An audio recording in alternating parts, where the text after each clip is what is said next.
What's up, fellow gamers? Phreak here, and patch 13.10 mid-season 2023 is coming. This is a very cool patch as far as I'm concerned. It's a very big patch. There's huge system updates. There's a lot of content I've been working on for many months on this. My first iterations were in early March, and I'm really excited. There's, of course, stuff I didn't work on, didn't touch at all, gave feedback on, all kinds of stuff in this patch. I think it's actually really, really good directionally for the game. I am super happy this is coming out. It is unfortunate that it is one of the only patches I have seen in League of Legends where it got delayed. So I would have loved to wake up tomorrow and look at a bunch of data.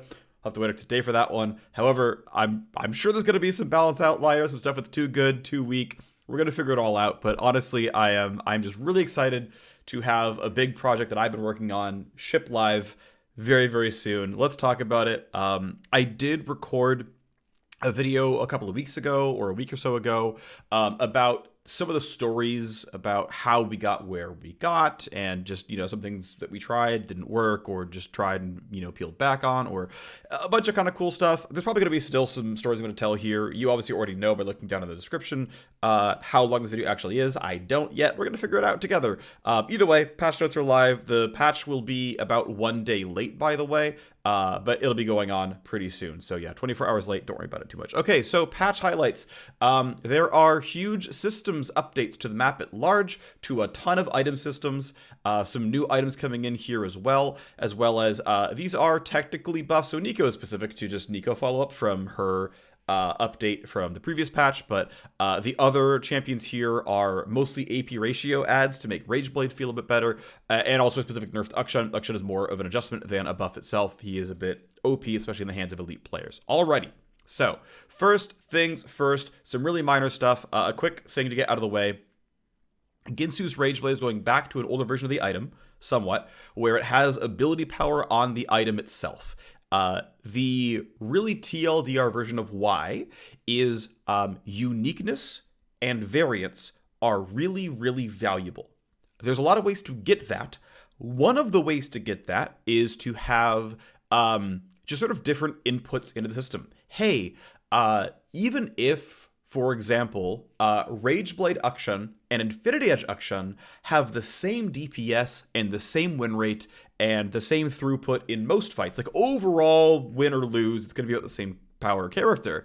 The fact that they function differently makes the game different, even if the power level isn't. And what I mean by that is like, oh, okay, well, with Infinity Edge, maybe your abilities hit harder. Obviously, your attack speed is lower. Some stuff goes on different there. And then with Rageblade, well, his attack speed's higher. It makes his E stronger because of the on-hit damage. Ability power will scale different abilities differently, maybe. Or you have some champions like Kaisa, where I've been reading some of the Reddit posts about what her new builds are, and people are like really excited to play hybrid Kaisa because going Rageblade and then maybe like a Nashor's Tooth and like using the ability power in meaningful ways, and there's new ability power hookups with things like Kracken Slayer, you can get sort of different theory crafting going. And I don't think I'm explaining it the best way I could be, but ultimately, just having meaningful differences in the system, especially when they're balanced against one another, is a good thing, because then you get a different version of the game. Oh, I play attack speed on hit Twisted Fate. You play mage one-shot Twisted Fate. We both played TF, but because there's kit hooks, we can have entirely different champions and have our own fun for, the relatively small amount of work of having some attack speed ratios and ability power ratios and whatnot. So I stand behind this being really, really valuable. Now, to be clear, we are going to be nowhere close to AP Akshan, AP Kindred, AP Vayne, etc. being good. That's its own thing and not what's going on here. What is going on here is simply saying, hey, Rageblade with AP, create some different game states, create some different outputs overall in the game, and hey, here are the champions who are likely to buy Rageblade. It would be nice if Amp Tone wasn't a non-item. I think that would be a good thing if Amp Tone wasn't 435 gold that did literally nothing for your character. This has also nice side benefits of getting a Baron buff is a bit useful. This has nice side benefits of if your teammate has Staff Flowing Water and heals the whole team, it has some benefit. And yeah, I think to be fair, at some point I should go in, or someone on the design team should go in and take every single champion with 0 AP ratios and find something interesting to give an AP ratio to, just so that Baron can do at least something for each character. But again, the goal here is not to make AP Akshan good. It's not going to be, but that's the thought process here. Alrighty, so let's talk about the individual changes now as they're coming in. So Akshan is getting this change to Avenger Ring, the move speed of hitting enemy champion. This 5% per 100 AP is going to be in a couple different places here in these changes. It's just a pretty safe sort of number. This means you get about 1% move speed for getting your Rageblade. It's not a big deal. It's 1.5%. It's 30 ability power. But okay, you get another 1% or so for getting Baron. You get another 1 to 2% or so from getting Staff Flowing Water buffed. Again, this is not a large number. It's not a very big deal, but it's there, and you can at least feel good that your number went up a little bit, and you don't feel it was completely wasted. The bigger one here is the 60% AP ratio on the passive. For most of these champions, I try to just simply mirror Nashor's Tooth. Nashor's Tooth gives you 20% ability power on hit, and I copied that for pretty much all these champions, which to me was a pretty safe number. Nashor's Tooth is not a game warping item. It's enough to where it feels valuable. It feels like you got something good out of it. And so, hey, your, Guinso's Rageblade pickup with 30 ability power is going to give you 16 bonus damage on a pop. Okay, seems cool. It's worth noting this does not have an AD scaling on it. I tried to choose places where there wasn't an AD scaling already, just an AP scaling. Makes it, just a little bit nicer because it's just there. Here's a unique thing that AP does. I was trying to put it onto a place that lines up with Rageblade's combat pattern. Repeated hits, third stack bonus damage. Oh, that's the kind of thing that a Nashor's Tooth or Rageblade would interact with. Cool, we're in that location, and you kind of reinforce that feel. It's very small. Again, these aren't meant to be very good builds, but that's the way it's going. The other thing here is the shield value nerf. So the numbers aren't going anywhere. 40 to 128, 35% bonus AD. 40 to 128, 35% bonus AD. No differences here. The important thing is the fact that it now scales non-linearly, which mirrors base stat growth. And so, flashbang warning, here's the data table. So this is, if you don't have any AD at all, wait, why is my numbers are hugely incorrect. What did I do here? Oh, I copied this instead of this. Sorry, let me fix it real quick. 40 to 128, let me be less stupid here. So 40, and this is going to be, plus what? 240 divided by 17. Yeah, so first mistake here, but 40 to 280 is in fact the number here. Okay, great. Then we got to go over to, what is it, this? Yeah, it's this. 40 plus 240. There we go. All right. So I hinted a little bit, let's be clear, but here's the actual numbers. And as I said, it's about a 10% shield nerf. So if you somehow don't get any bonus AD anywhere, here is your shield before and after. It's down, wow, 13% in the mid game. Ouch. What do you mean it's down 10%? What do you mean it's, oh, because, I did the math. So it's about a 10% shield reduction. Obviously, level 1 is the same character. At level 2, it's not far off, but for an incredibly large portion of the game, it is about 10% less shield on the Akshan passive. So that's the math. That's how this works. This means going back into him, going to trade into him, trying to go kill him off is going to be more possible. It is going to be doable. A little bit more. He's going to block a little bit less damage here. It's not a massive nerf, no, but it is a nerf. It is a nerf aimed at his early game, at trying to take him down. And so there's your very small Akshan nerf. Again, it is quite small. We shipped a champion nerf in this patch because we thought he needed it. It's the one outlier champion that we were already making changes, so here we made this change. Again, not a very, very big deal. Next up is Kalista. Kalista, again, getting this 5% per 100 AP on a move speed affix. That's there. And then also this 20% AP on hit. This is a simplified structure somewhat. It's just simply 20 AP on the front half, 20 AP on the back half as well, even though the AD ratios and base damages are different for Spear 1 versus Spear multiple. The tooltip is real weird if you try to give it a unique damage type or you separate it out base versus additional stack. So I said, screw it, let's just make it as simple as possible. It's referenced exactly once. It doesn't matter. 20% AP. It's gonna add physical damage as well, which I don't love, but honestly, Kalista's tooltip gets really unwieldy if you make it add magic damage. It just gets really funky, so it's not worth it. It wasn't worth making the tooltip like almost unreadable to a new player, so screw it. Really simple. It just hides in there as an ability power ratio, and yeah, it means you're getting, again, Nashor's Tooth, 20% ability power on hit. Of course, this will scale multiplicatively with Hurricane, since you will, hit your side bolts, and they're gonna have full rend value. An option here. Again, we're not expecting AP Kalista to be good. These ratios aren't good enough to make you want to build a death cap or anything else, but it is there, and whatever. Again, it makes your Rageblade not feel quite as bad. Kindred, very similar thing here. We're getting 20% ability power on hit. It's worth noting that Wolf attacks much less frequently than Kindred. However, to be fair, or rather attacks less frequently than Lamb, but Lamb might have to kite between moving. Wolf will attack with no instructions at all, so there's some counterbalancing here where maybe Wolf is going to attack as often as Lamb does. Either way, it doesn't really matter. Again, this is just here for somewhat cosmetic reasons. Worth noting that Kindred does not really buy much Rageblade right now, but while I was looking at a bunch of marksmen, I said, okay, well, here's Kindred who doesn't buy this item right now. Doesn't have any AP ratios. We'll add something. Is it going to be good? Maybe not, but it's here.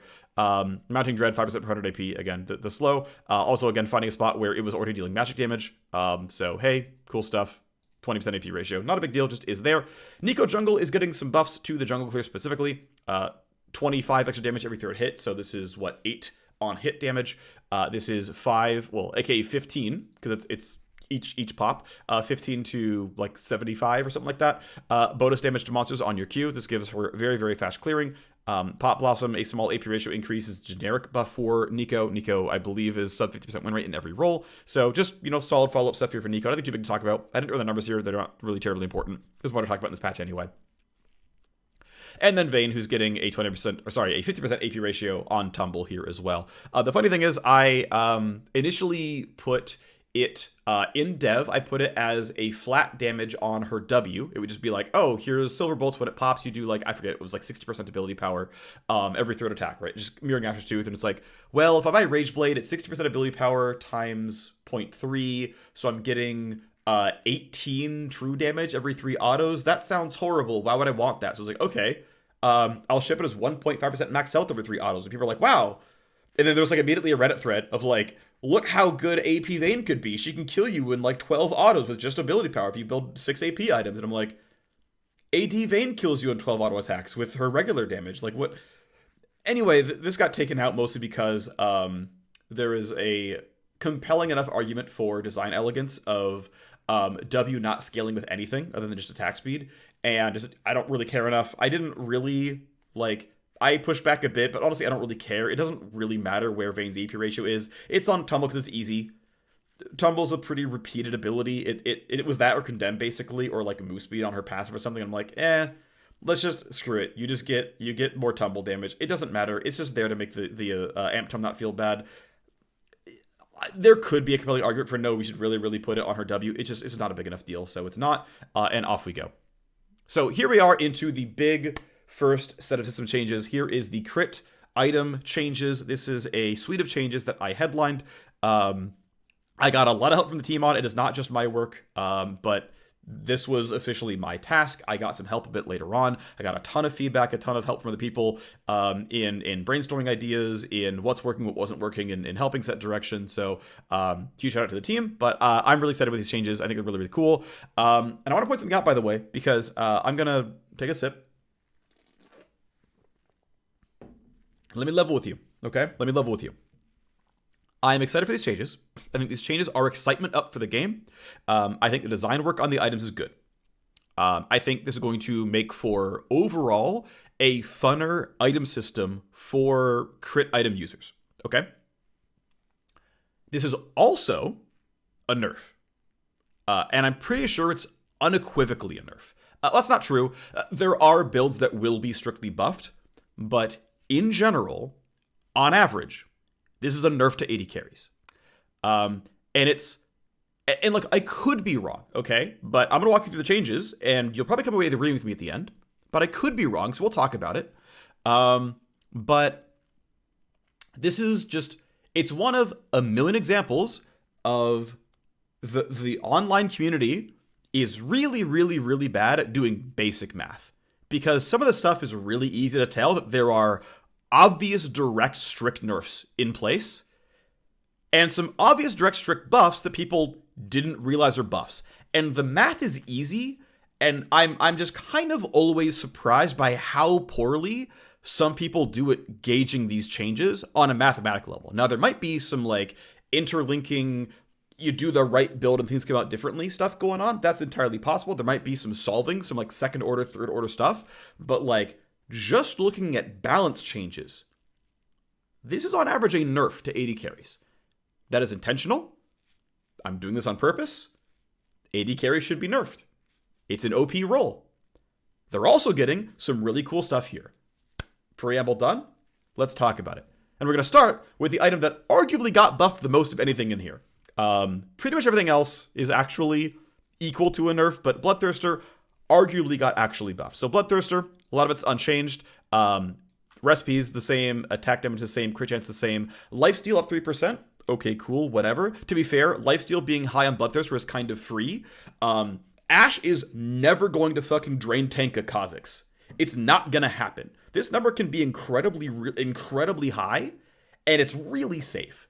And I think it's important that Bloodthirster has a lot of lifesteal because there's gonna be some champions, Yasuo, Yone, Aurelia, Master Yi, like some of the hype beast characters, who like they're gonna build a bit more durability, and they've got some more inbuilt durability. Like if you meditate to like block a Syndra ulti and then Bloodthirster lifesteal, that's a hype beast moment.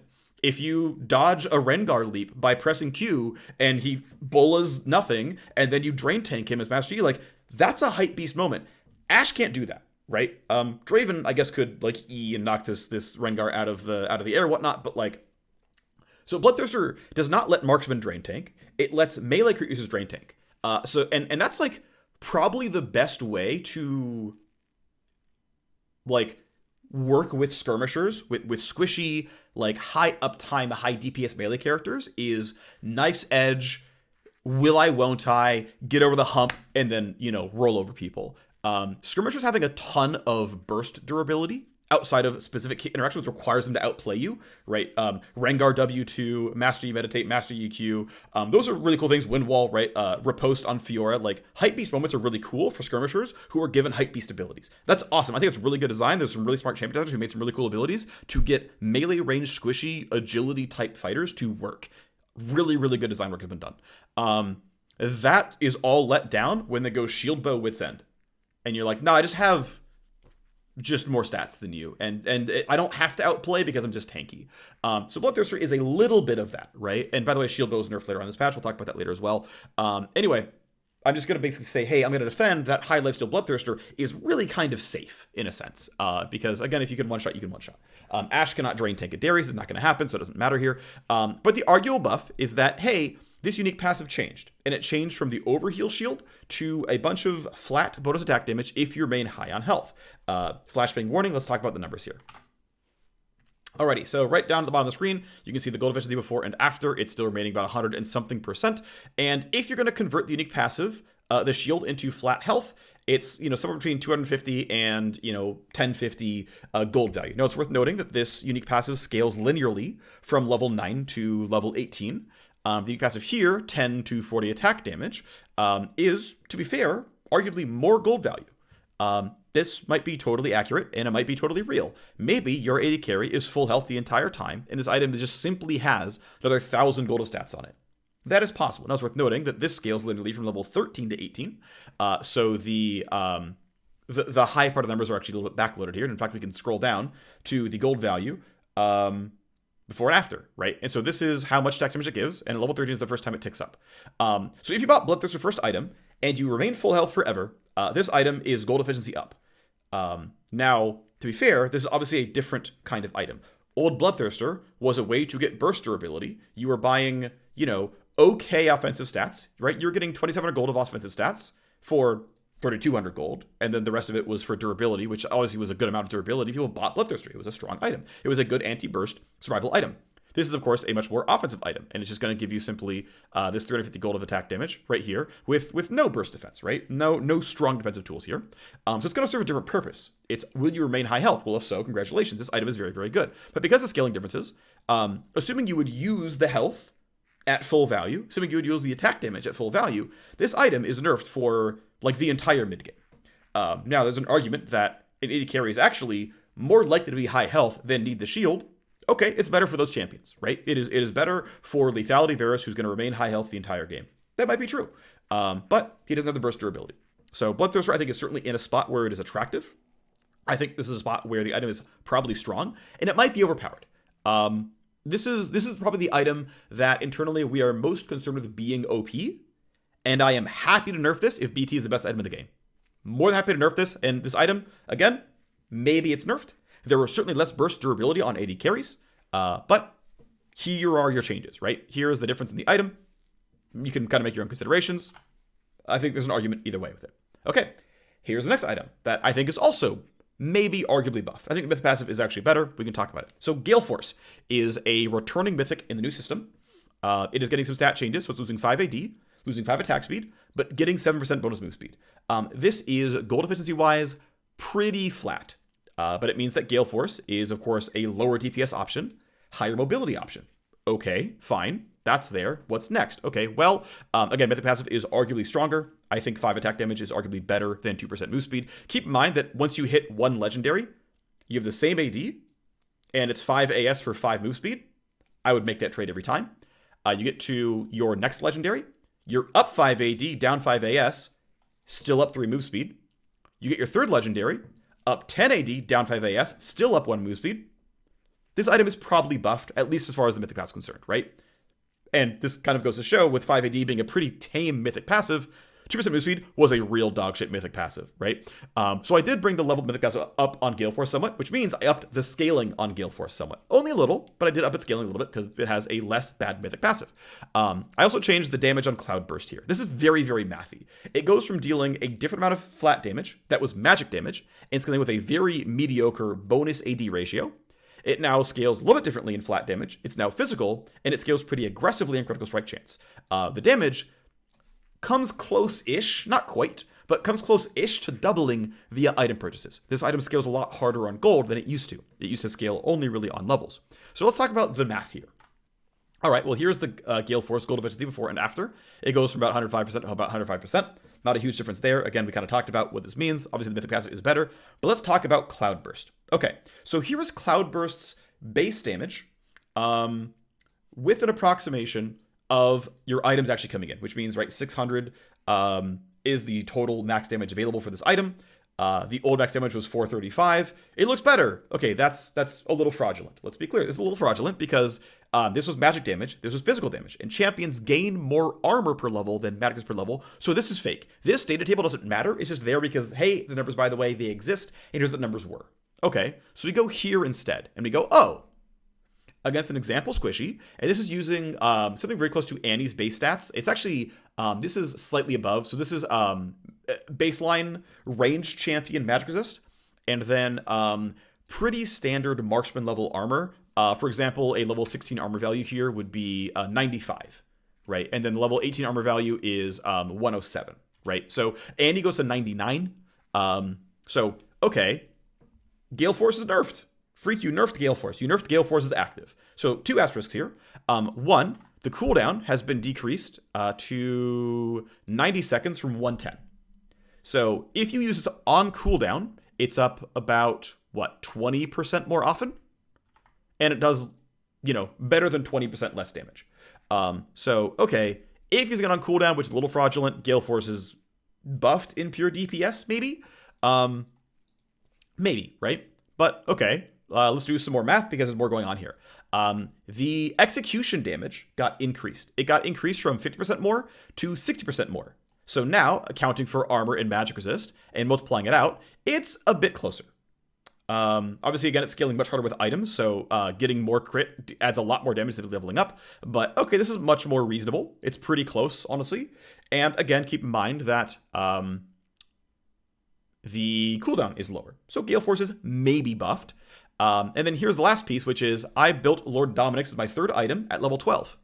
And now against a squishy champion, I am definitely dealing more damage.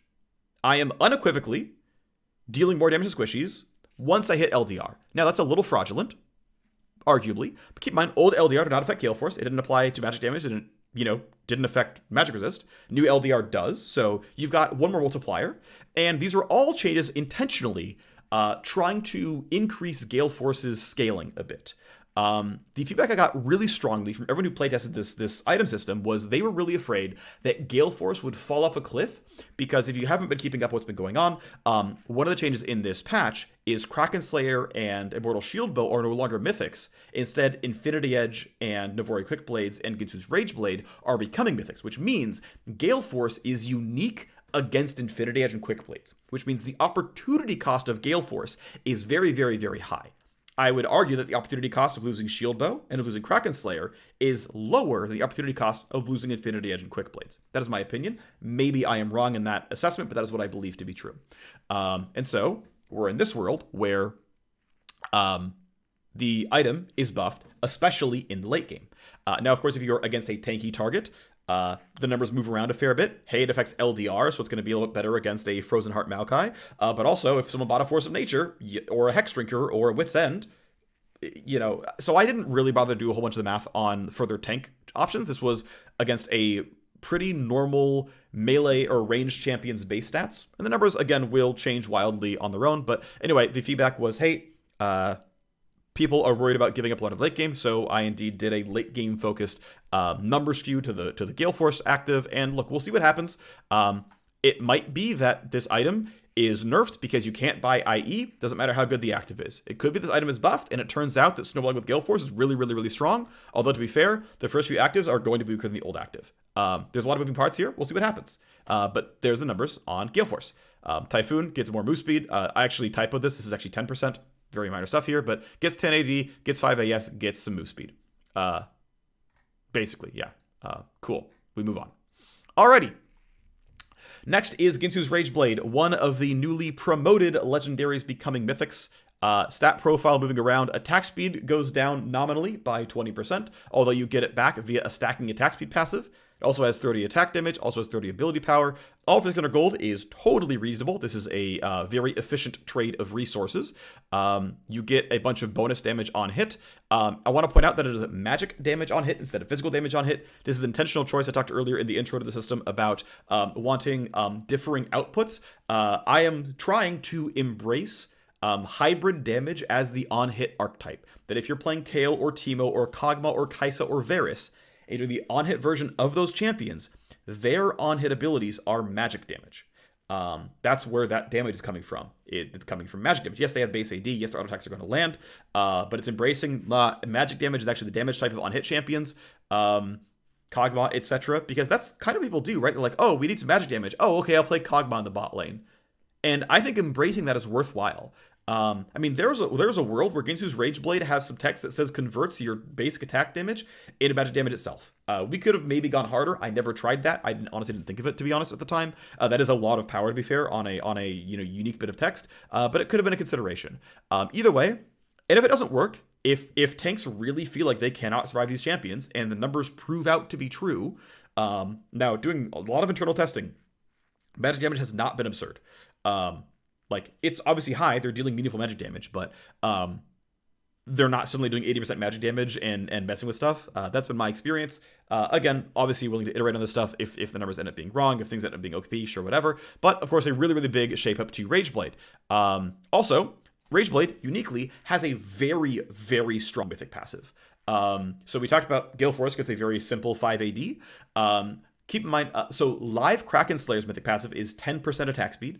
Live Shieldbow's mythic passive is 5 AD and 70 life. Everything is going to like 5 AD or 5 ability haste in the new AD carry system, or the new crit item system, which is a much weaker mythic passive. Because to me, I would rather that power be in the items themselves, and the unique effects of the items themselves. Mythic passives to me are a very, very, very boring way to put power. So I put them at the lowest value I could that still existed as text and didn't feel like shit. Case in point, Galeforce's 2% move speed mythic passive, people were okay with, even though it's really, really bad. So anyway, Rageblade, however, does not have the same kind of multiplicative axes that other items do, in my opinion. So, for example, Galeforce lets you dodge a Malphite ultimate. That's a really, really big multiplier on DPS because you can't divide by 0. The amount of DPS gained by Galeforce to not die to Malphite is undefined. So the theoretical high upside there is really, really, really high. Also, the fact that you can, do Tristana things and then Galeforce to kill them and reset Rocket Jump. Again, divide by 0, the enemy AD carry now has 0 DPS. Your multiplier is through the roof. Infinity Edge and Quickblades, of course, they say up to deal 20% more damage if you have 100% crit chance. IE's crit damage reads deal 20% more damage on auto attacks. Quickblades, if you have 100% crit chance, that reads deal 20% more spell damage. And Rageblade doesn't have that luxury. It has stats that don't multiply with one another because Rageblade, by definition, doesn't have crit chance, which means it's losing a multiplier.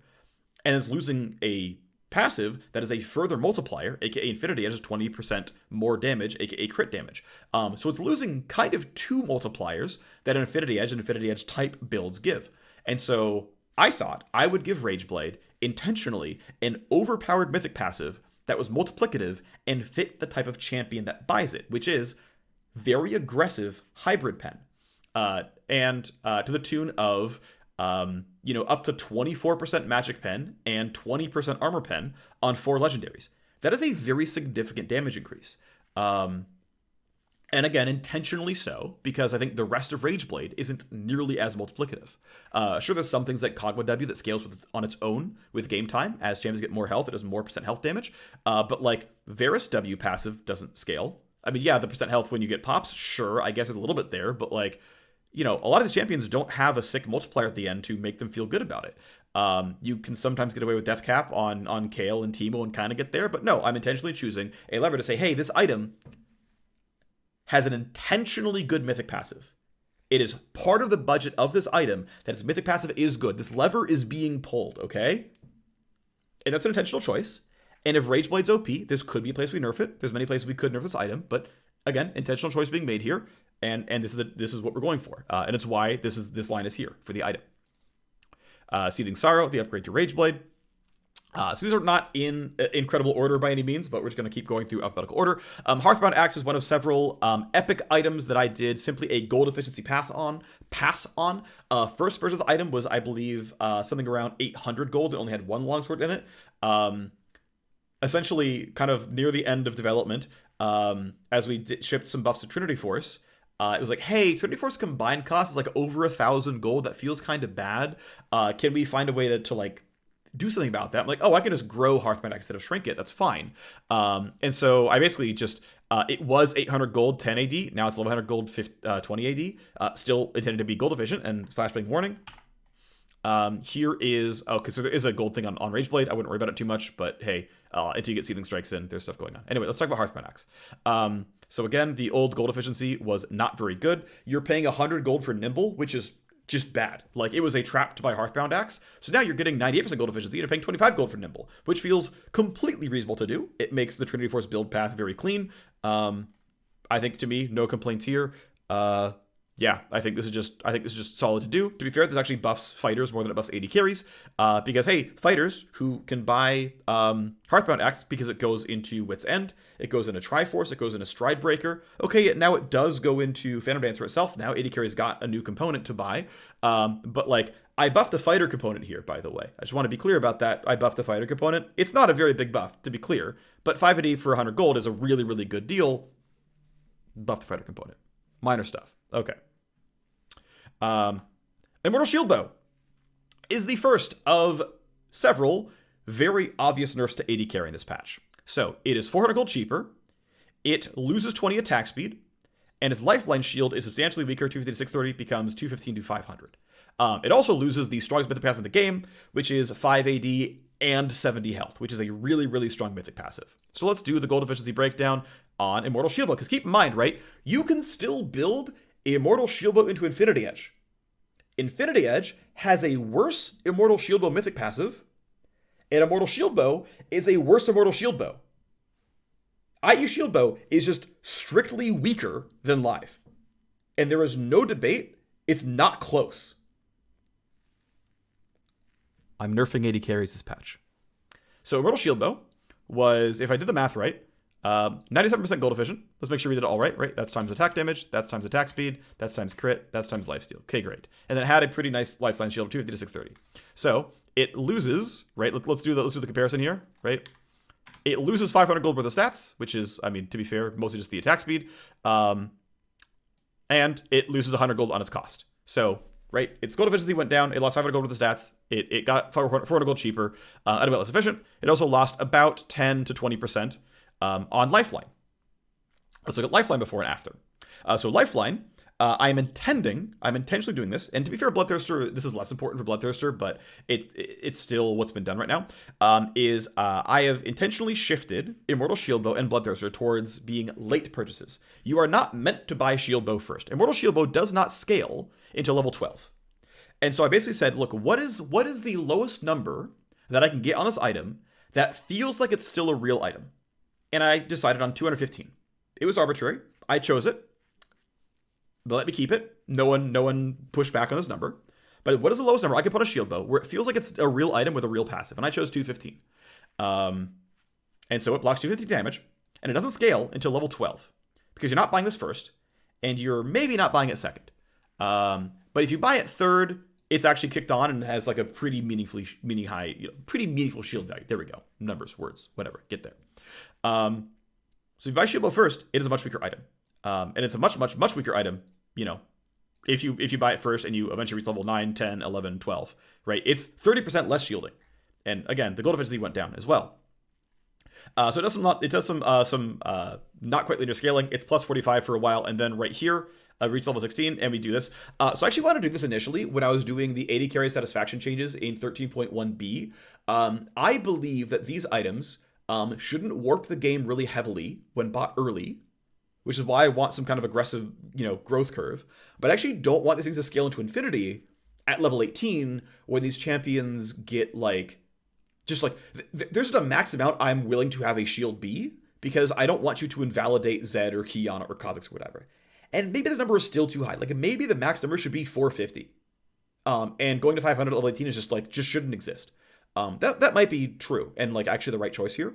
But basically the thought process is no, I want this item to be good in the mid game. It should be worth buying. Right? It should be valuable. You're getting a solid amount of shield here. When it pops, you're going to survive. It's meant to serve its purpose, which is I'm getting bursted. I need some level of durability. Increase my max health by 20%, please, when I'm getting bursted. But otherwise, stop.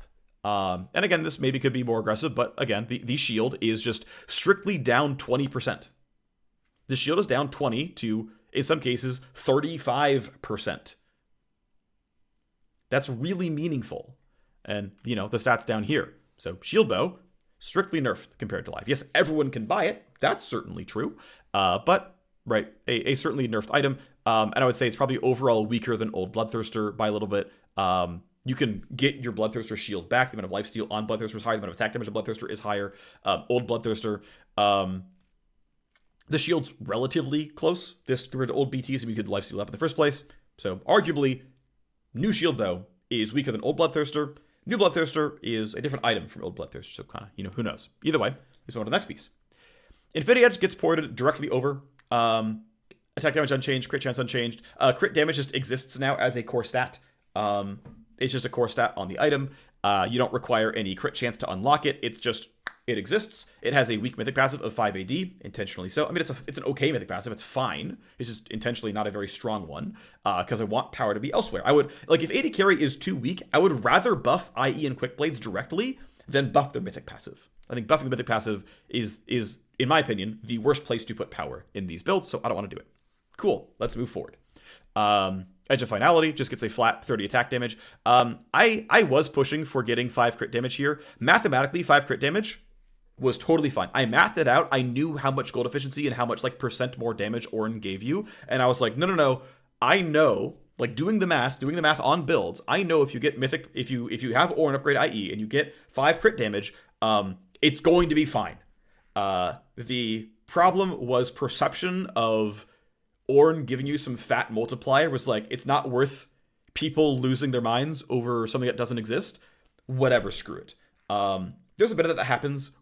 I complained earlier in the intro to this video about how Reddit can't do math and can't, possibly do any real calculations and understand what's going on. And it's just that is frequent, because games are really complex. And I've been working the system for literally 2 months, right? And I've played League for 14 years. I know the game really, really, really well, but I've been working in the system, pulling things apart and putting in new stuff for 2 months as dedicated work. Someone reading patch notes, over dinner and not getting everything is pretty understandable. It's just I go to Reddit with my opinions that are wrong is the weird part. Either way, whatever. Simply getting 30 AD is fine.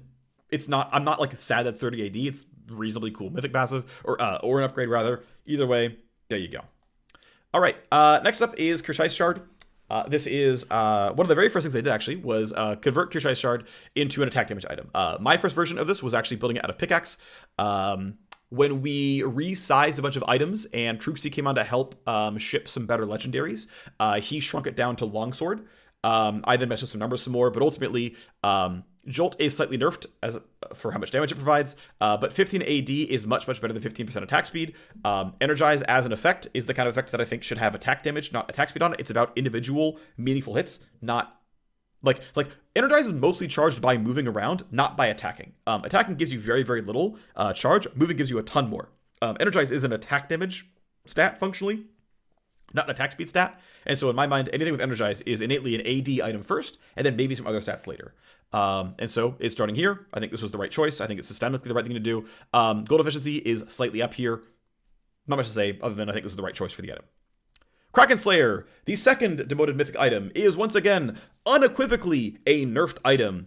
If you go Kracken Slayer into Navori Quickblades before the patch versus after the patch, you are unequivocally a weaker champion than you were before. It's not close. Let's talk about it. Kracken Slayer is 400 gold cheaper. It gets its stats moved around a whole bunch, and its unique passive triple hit thing is moving from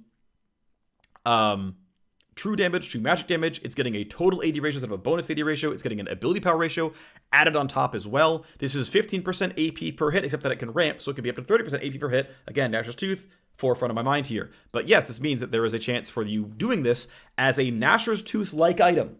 If you're a Nashor's Tooth champion, this item is Nashor's Tooth. It doesn't have AP on it, so you have to actually want the AD. But this is intentional. This is meant to be an on-hit item that AP on-hit champions might want to consider buying and not feel too bad about. This is very intentional. You're welcome, auto attack mages. Try it. And look, maybe it's bad. We haven't incredibly heavily tested Kayle, Teemo, Neeko on-hit builds. Maybe they're good, maybe they're not. I don't, to be clear, 100% know. But I was seeing Reddit comments, people excited to try hybrid Kaisa, which is awesome. Rageblade, Nashor's Kracken Kaisa is a cool-ass build, and I want to see y'all play it. This is some cool stuff, and I want this in the game.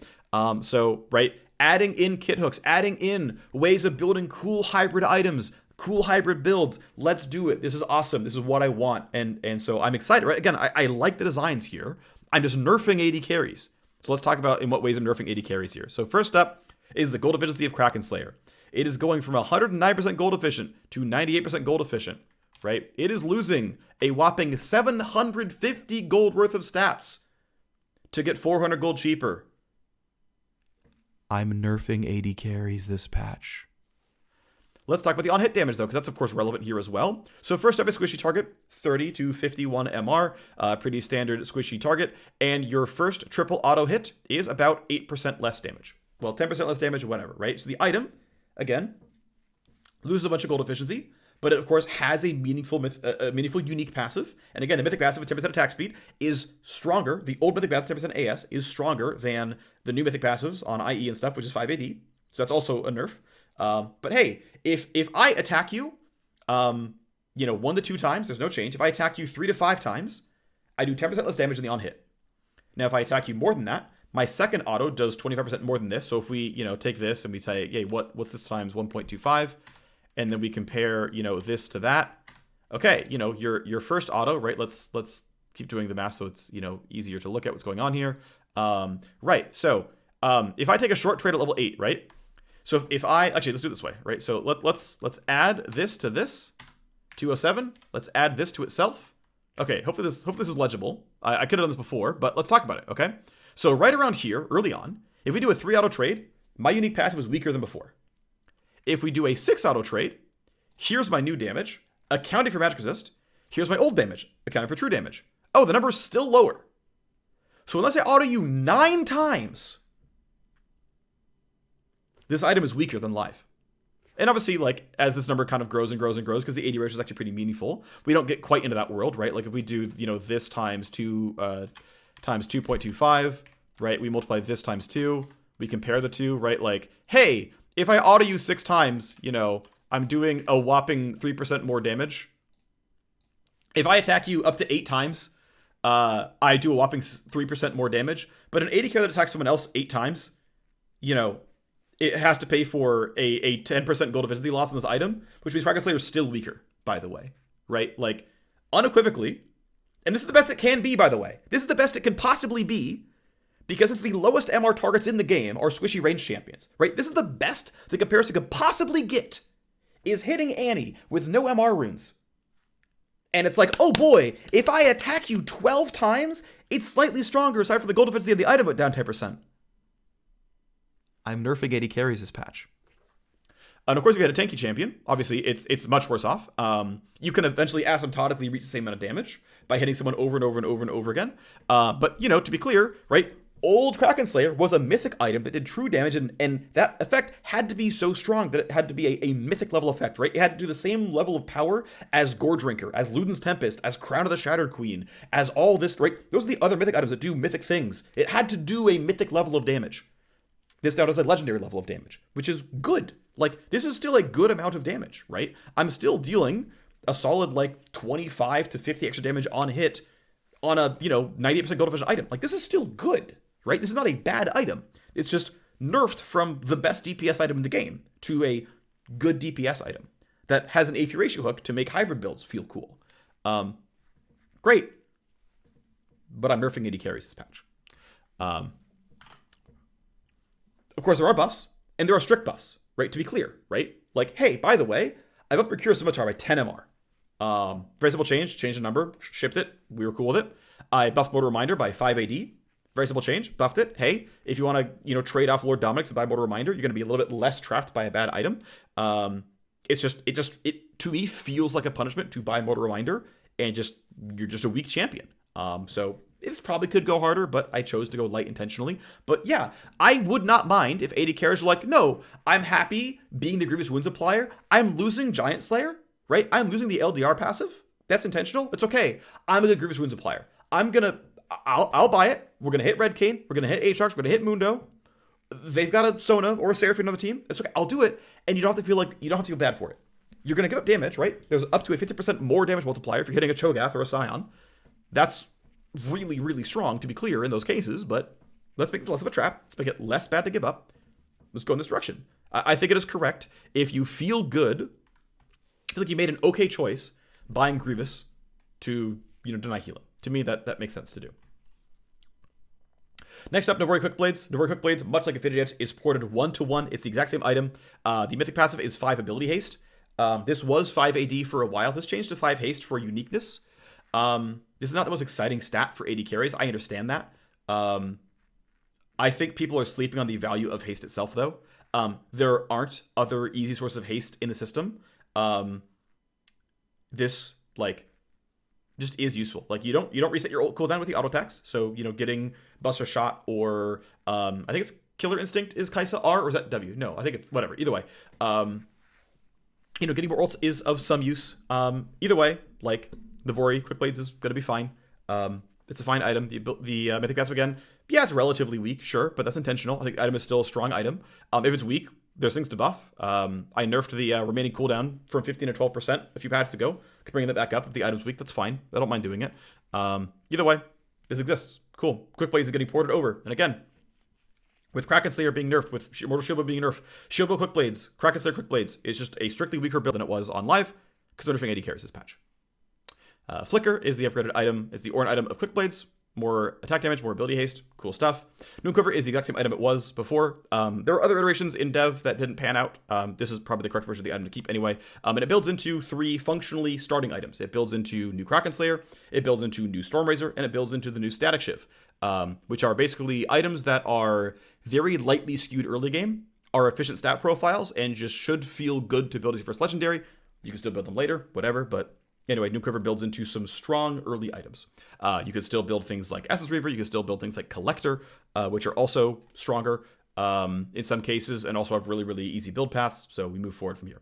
Next is Phantom Dancer. Phantom Dancer is getting a nicer build path at least because Heartbound Axe is a strictly better thing to buy than Double Longsword. It's a very small nerf to Phantom Dancer. I mean, ultimately, 5 AS is not worth 200 gold. It is a small nerf to Phantom Dancer. It's a very, very light one. Phantom Dancer was one of the more common AD carry items. Goes down a little bit. It's fine. You know, people should actually have to pay for their move speed, and so they have to. And I mean, this item is still totally reasonable, I think. Rageknife is a component that builds into Rageblade. It has the magic damage on hit instead of the crit conversion. Although Big Rageblade has crit conversion, it has the same attack speed ramping that Rageblade has, just a smaller version of it. Still has 25 AS. The item is overall more expensive, but it does come with some on hit damage. overall seems reasonable as an item. Nothing too much to talk about here. Rageknife is, I think, pretty reasonable overall. Next, though, is Rapidfire Cannon. This is one of the items that actually did go under a bit of a redesign. Mostly it was what I talked about earlier with Kircheis Shard, where, hey, I think Energize is an attack damage effect, not an attack speed effect. And so the initial version of the item, actually, I believe it didn't have a Zeal. It was just a Cloak of Agility, and it gave move speed on Combine. And it was like Kircheis Shard plus BF Sword or Kircheis Shard plus Pickaxe, something. I don't remember exactly what it was. Ultimately, I forget the exact reason why, but putting Zeal back on it. And also, I think it was the amount of absolute burst that was available felt a little bit high on ADC. And so saying, okay, we can drop the AD by a little bit. We can give it some attack speed again and, drop the AD by 10 or 15 or something is reasonable to do. I also shifted the energized damage from being a flat 120 to scaling a character level because RFC ended up being an item that you could just rush first item. And it was just like clearly better than Stormrazor and everything else you could do because, hey, we're in landing phase where, there's not as much target access. There's no low cooldown ultimates. There's no threat of ornn roaming down from top. We're not, stepping up to play around objectives. We're just playing for the wave. And if you got early RFC, it was just really abusive, where you just like outrange them. Like if you're Caitlyn against, I don't know, Jhin, your auto range is already 100 higher. Now it's 250 higher, and there is no gameplay for the Jhin. And if you're good at Energize, this is up every 8 seconds. And every 8 seconds, you just auto attack Jhin from like well out of auto range, and they cannot do anything about it on the other side. It got really abusive and says, okay, I do need to make this damage scaler. I want to point out this Energize only breaks even at level 16. So it takes you a long time to get there. But also this item, being 500 gold more expensive, getting its stat profile changed up is very similar in gold efficiency. So we can talk about that here. You are paying 500 gold for the unique passive. You are paying, to be fair, a little bit less for the unique passive, only 450. But for almost the entire portion of the game, it is a weaker unique passive. It is giving less energized damage. Again, level 16 is the break even. Most AD carries don't reach level 16. So the mythic passive is strictly nerfed, or I would argue strictly nerfed. That said, 30 base AD on the attack itself, like, very much matters here. So I shouldn't really say that it's strictly nerfed because, 30 AD on the shot, and of course it can crit. So this could be, 50, 60, 70, depending on your, your odds of critting and your crit damage itself. This could be, 63 more damage if you have an IE and it crits. So it's not completely fair to say that the sharpshooter is nerfed. I would say that, arguably RFC is actually a buffed item. The only thing to point out, though, is that because the item is more expensive, you are less likely to finish the item or less likely to finish your next item. So pure gold efficiency is a little bit of a fake metric because you would rather collect legendaries at the lowest gold value possible to collect mythic passive and collect unique effects because every item is very, very gold efficient, right? If you wanted to say, oh, actually, this item has a 600 gold mythic passive, right? And it's like, okay, well then this is, a 104% gold efficient item versus a 105% gold efficient item. And it's like, we didn't really go very far, right? And that's with arguably maybe a weaker mythic passive and sharpshooter being changed. It's, again, debatable, but this is roughly treading water, and that's kind of intentionally so. I think RFC was a reasonable item, and I didn't really want it to move too strongly in any direction. Next up is a small change to Recurve Bow. Again, for gold efficiency reasons, this is the same as the change to Heartbound Axe. We can talk about the data real quick. This is basically saying that, hey, you know what? Let's value on hit damage at 60% of attack damage. And so we get a 99% gold efficient item instead of 94% gold efficient item. Shrinking the Recurve Bow down to 15 attack speed lets it fit into more builds more easily. Intentional choice here in terms of just, again, I just want it to fit into stuff. Makes it a lot easier to jam into builds that make sense. Yeah, it's a very cheap component at 700.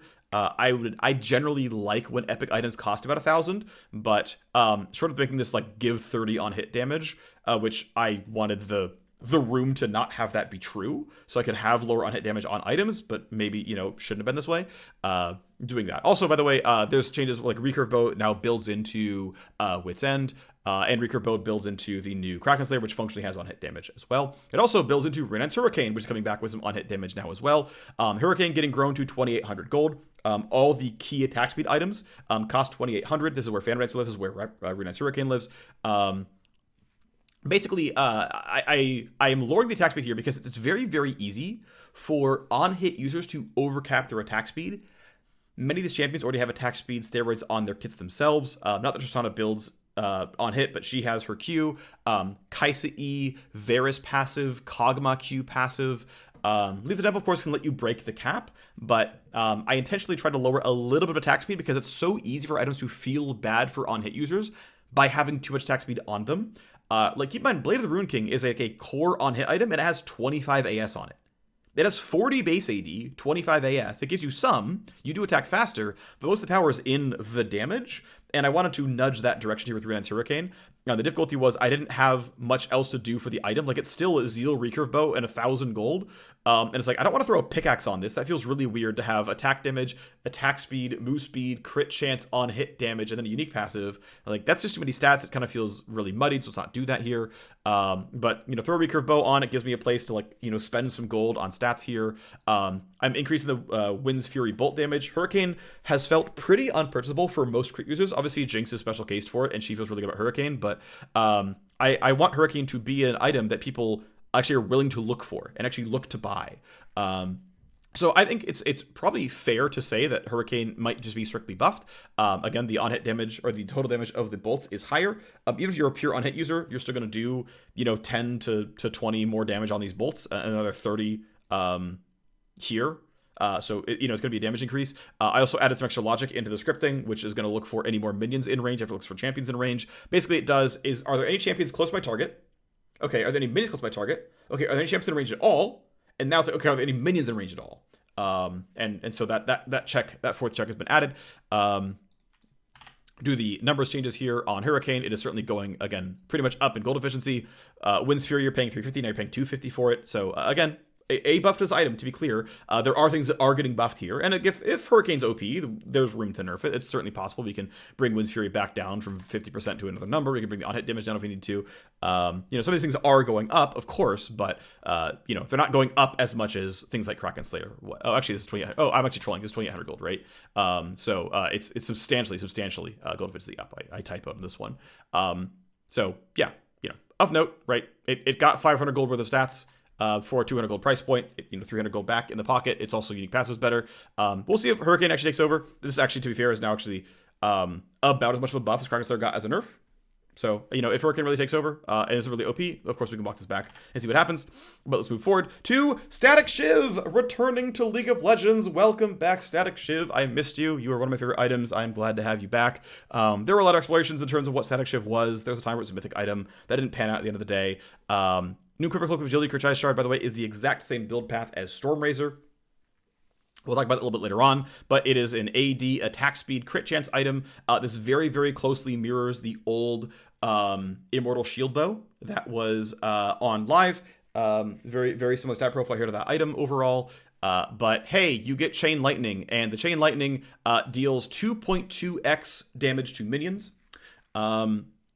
The 2.2 is kind of an arbitrary number. It was 2x for a long time. Feedback from some high-level players doing analysis on the build path and playtesting, you know, like Masters Plus Elo, is like, hey, we think this item is a bit undertuned. We think it's underpowered, so we think this item should be buffed. Mathematically, this damage, this PvP damage, is actually really close to other items in the space. If you look at, what is it? Rapidfire cannon, that's 60 to 140. It's higher than RFC. Of course, RFC gives you target access. It's very meaningful in itself. If you look at Stormrazor, Stormrazor's damage is, we'll talk about it when we get to the numbers, but like it's not that far behind Stormrazor either. And of course, the big thing is, no, it kills minions really, really fast. So it's going to do that here as well. What up and out, there was one change to Shiv compared to the old version that was live before. It no longer reveals things that hits in Fog of War. So Statikk Shiv's bounce logic, even its bounce range itself, actually mirrors Ricochet. So there was a time where it had, I buffed its bounce range to like 600. And it had, because the old script had this, it revealed targets that hit in Fog of War. So if you're like in a brush or just hiding overall, it would reveal you. Then I made it mirror Volibear, where it would not hit things in Fog of War. That made the item feel really, really bad, because you're like not allowed to hit a wave when it's coming in, because it's just not going to hit the last minions. It's going to like hit 3 things and stop. It's like, that's not okay. So I said, okay, what does Ricochet do? And I took Ricochet's bounce, which is 500, not 600. And Ricochet hits things in Fog of War, and it's fine to do that. And then yeah, basically it's that, right?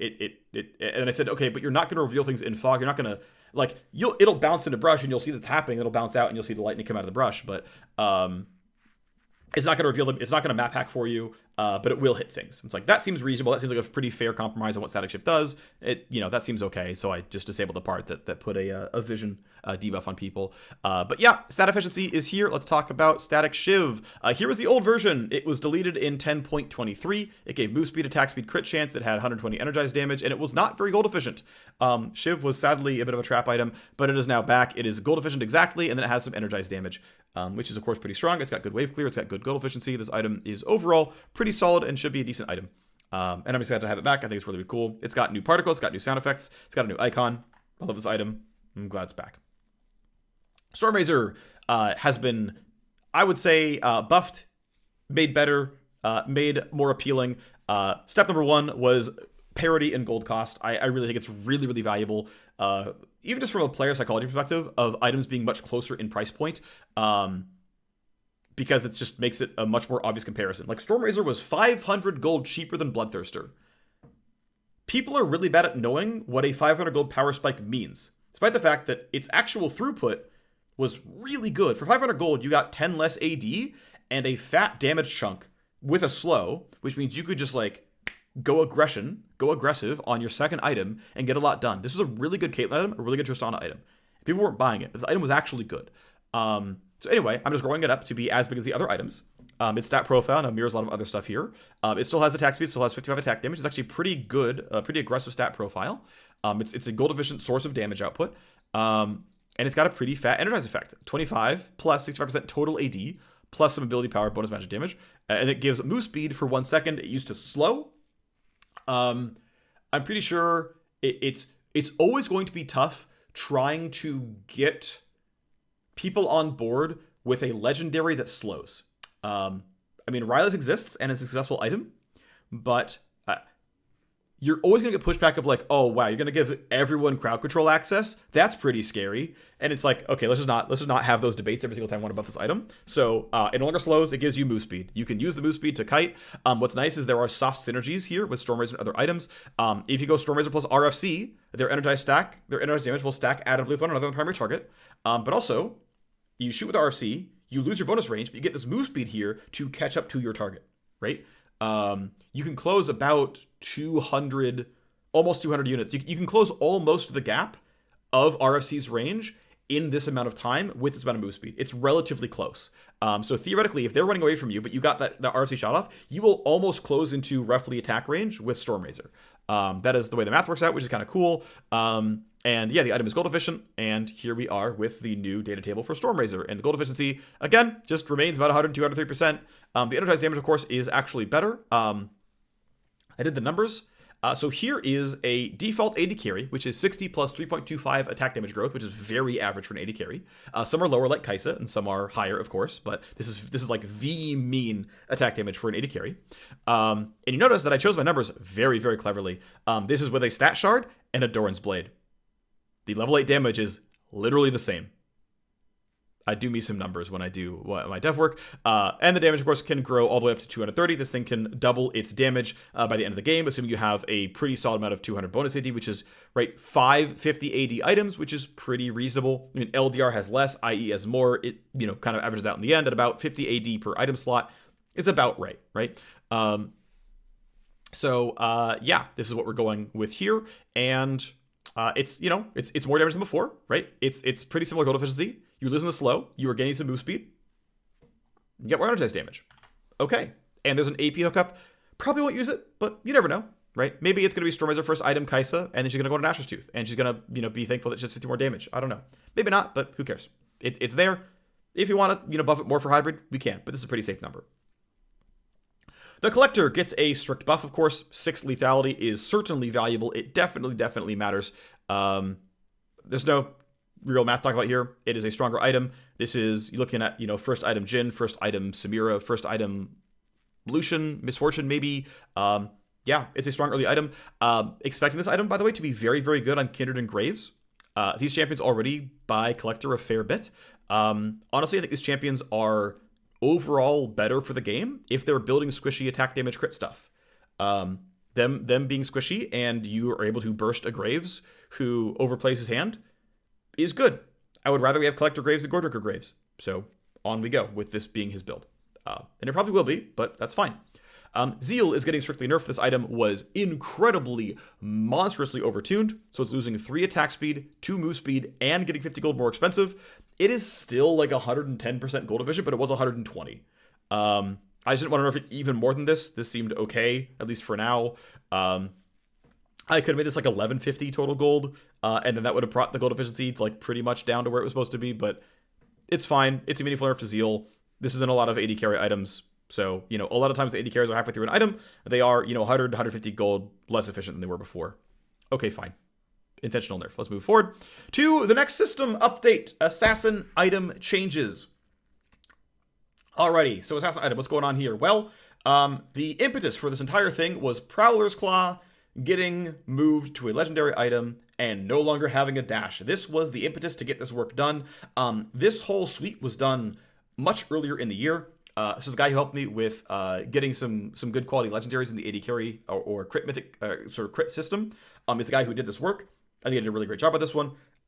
Reshape on Duskblade and switching the location of Prowler's Claw and Yomu's Ghostblade. So we'll start with Prowler's Claw. Moving to legendary, a gold efficiency hit, you know, commensurate with getting demoted down to a legendary. Getting this damage is actually relatively close to current Duskblade damage. Whereas instead of Duskblade being a cooldown that resets on kill and assist, this is a cooldown, but it, you know, comes in after dashing, blinking, exiting stealth, which is going to be relatively common. So it's basically just Duskblade with different steps and just legendary version of Duskblade. There's not much to talk about here. It's just taking those numbers for the most part, which is, I think, fine. It's just kind of a reversal here. And again, gold efficiency down. We'll talk about that later when we get to the gold efficiency stuff. But we can talk about Duskblade itself. It no longer gives you the attack damage stuff. Instead, it gives you bonus spell damage. If people are low on health, and I believe this is a linear scaling, up to 50% bonus damage at 20% remaining health. Additionally, I think it's a really cool effect. I think it's a really cool change. Instead of turning invisible, you turn untargetable. Turret shots will still land. Missiles, in fact, will not pop. In fact, turrets won't even switch aggro onto you, but, you know, an Ash arrow will go through you. Ash cannot reacquire you to shoot any more attacks. And, of course, if you cast a spell, you break out of stealth, as it were.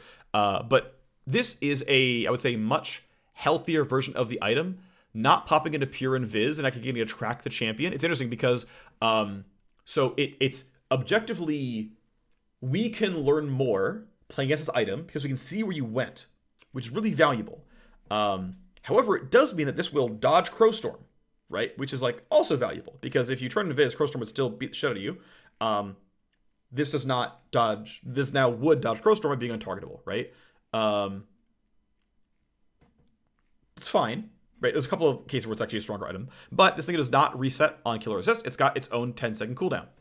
Okay, let's start with the math here on Duskblade.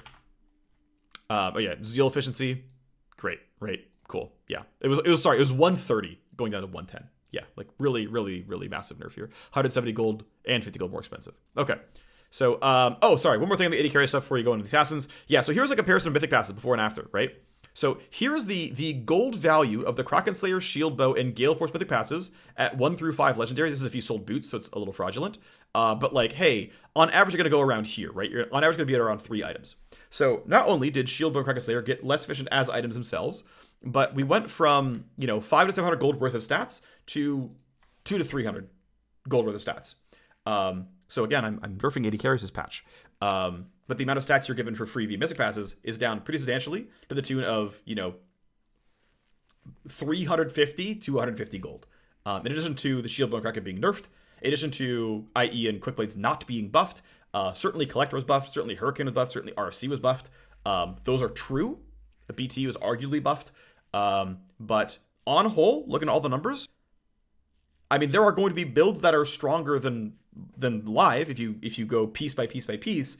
But many builds are weaker than they are on live, and intentionally so because I'm nerfing AD carries this patch. Okay, so here is the actual Duskblade math. So here is how much damage melee Duskblade did. Here's how much damage range Duskblade did. And of course, it gives you 3% damage amp. So how much damage would you have to deal for 15% more to give you this? Now, there's a couple of weird caveats here. Obviously, if someone's at 20% health and you do 600 damage to them, they're already dead. Because that means their max health was 3k. And not a lot of champions are going to be at 15% waiting for you when that happens. Now, of course, if they're at half health, you're doing 8% more damage or so. You need to do 1300.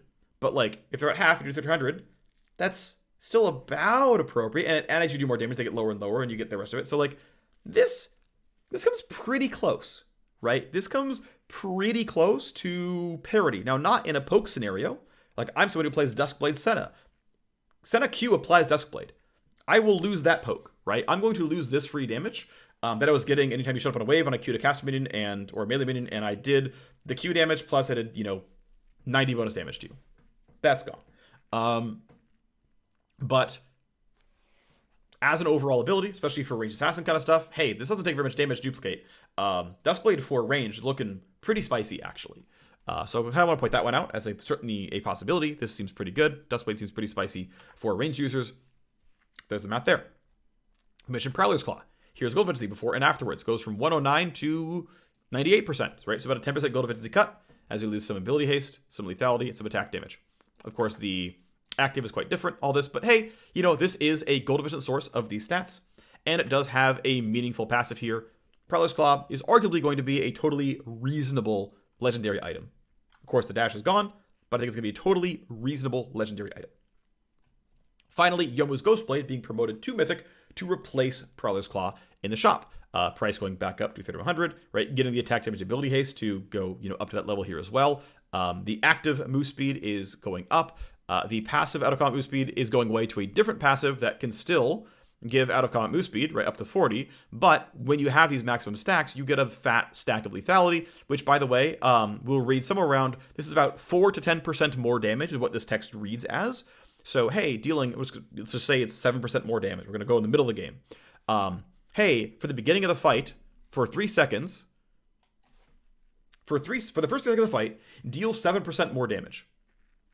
Is pretty good. That's not a bad mythic effect. It's not giga powerful, but this thing gives you a bunch of move speed.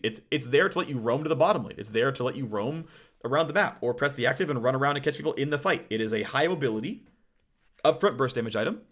This is, a legendary. Not much to say. It's just a good source of damage. It's pretty generic damage, to be honest. And Duskblade has, I think, a much better designed effect. And a totally reasonable mythic passive, a totally reasonable unique passive that does, I think, some interesting things. Not much to say. I think these are reasonably cool changes. Gold efficiency on Youmuu's going from 102 to 105. 100 gold more expensive, a little bit higher stats, more ability haste, more attack damage. Lethality is already pretty solid at 18. Yeah, not much to say. I think this item is... it's 3100, not 3200. So yeah, 109% from 102%.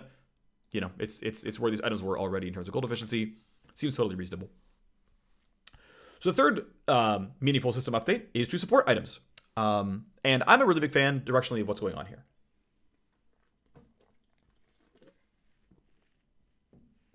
Okay, so I have held this opinion for a while. I think I actually made a video about it a few years ago, before I was a game designer, that support items cost way too much gold. Supports do not get enough gold income to play the item game as much as other classes get to play the item game. And so I've held for a while that supports needed to have their items be a lot cheaper. And thankfully that is finally happening. I also, personally, like how they've repurposed some of the items in the system and pushed them towards supports to have more choice out there. I think there are a lot of potentially good support tank items. Maybe there are too many. That could be stated only because support tanks don't get to buy a lot because they don't have much gold. But directionally, I still really like these changes. I think there's a spot for all of them. So Abyssal Mask, 600 gold cheaper. Aura is still completely full power of shredding enemies, magic resist, and giving you a bunch yourself, which is obviously some pretty cool stuff. Of course, stats moving around. Haste unchanged, less health, more MR. The mana is gone. The Eternity passive is gone. Cost is down. Let's compare old to new Abyssal Mask. So 96% becomes 90% gold efficient. Instead of paying 118 for Unmake, you're paying 245 for Unmake. That said, if you don't consider the mana worth your time, you're paying 500 for Unmake and Eternity, and you're only paying 245 for Unmake. Now, to be clear, Unmake is really good. You're getting up to 25 MR shred on your opponents, and you're getting up to, I mean, in any case where this matters, you are getting at least 9 MR on yourself per enemy around you, which means, this was really, right, it was really 49, this is really 69 at any time that counts. Nice. So yes, Unmake was free, but you're paying 83 gold for Unmake to like shred your one opponent target's MR. Obviously it goes up from there. This item being cheap means getting free Unmake is even easier. This is a really, really strong effect. This is really, really, really, really powerful. Like Abyssal Mask is like a strong item. There might be some top lane tanks out there who feel bad they don't get to rush a Catalyst. That is valid. There is one fewer mana item for tanks out there. That is definitely true. However, this item is just good on tanks still. If your team has more magic damage, if you're against many magic damage foes, is still a very fat stack of MR, and I think this item is still very good, but is now cheap enough that supports can buy it and feel good about it. I think that's a very good change. Ardent Censer, 2100 gold. You're going to see this number a lot. 2100 is going to be basically the new legendary price point for supports. Keep in mind, right, they're buying support item, they are buying boots, they need a control ward slot, they've got 3 slots to play with, so Mythic, Legendary, Legendary, and then their control ward gets to become the Sightstone, but Mythic, Legendary, Legendary, right? So there are 3 slots they're actually paying real money for that are getting the numbers shifted around on. And it's 200 gold in legendaries. In some cases, it's 600 gold in legendaries. Okay, so Ardent Censer loses 25 ability power, loses 25 mana regen, gains 5 move speed, but of course is cheaper, and the unique passive is stronger. The amount of attack speed is higher, and the amount of on-hit damage is higher as well. On-hit damage is up by 10, attack speed is up by 5 to 0. So, Ardent Censer before, clearly quite gold efficient. This is the maximum gold value of 30 AS and 20 on-hit damage. This is a little fraudulent. This is level 18. This is not going to be the case, but it's the highest possible value. That, of course, goes up a bit with the on-hit damage going up by another 10.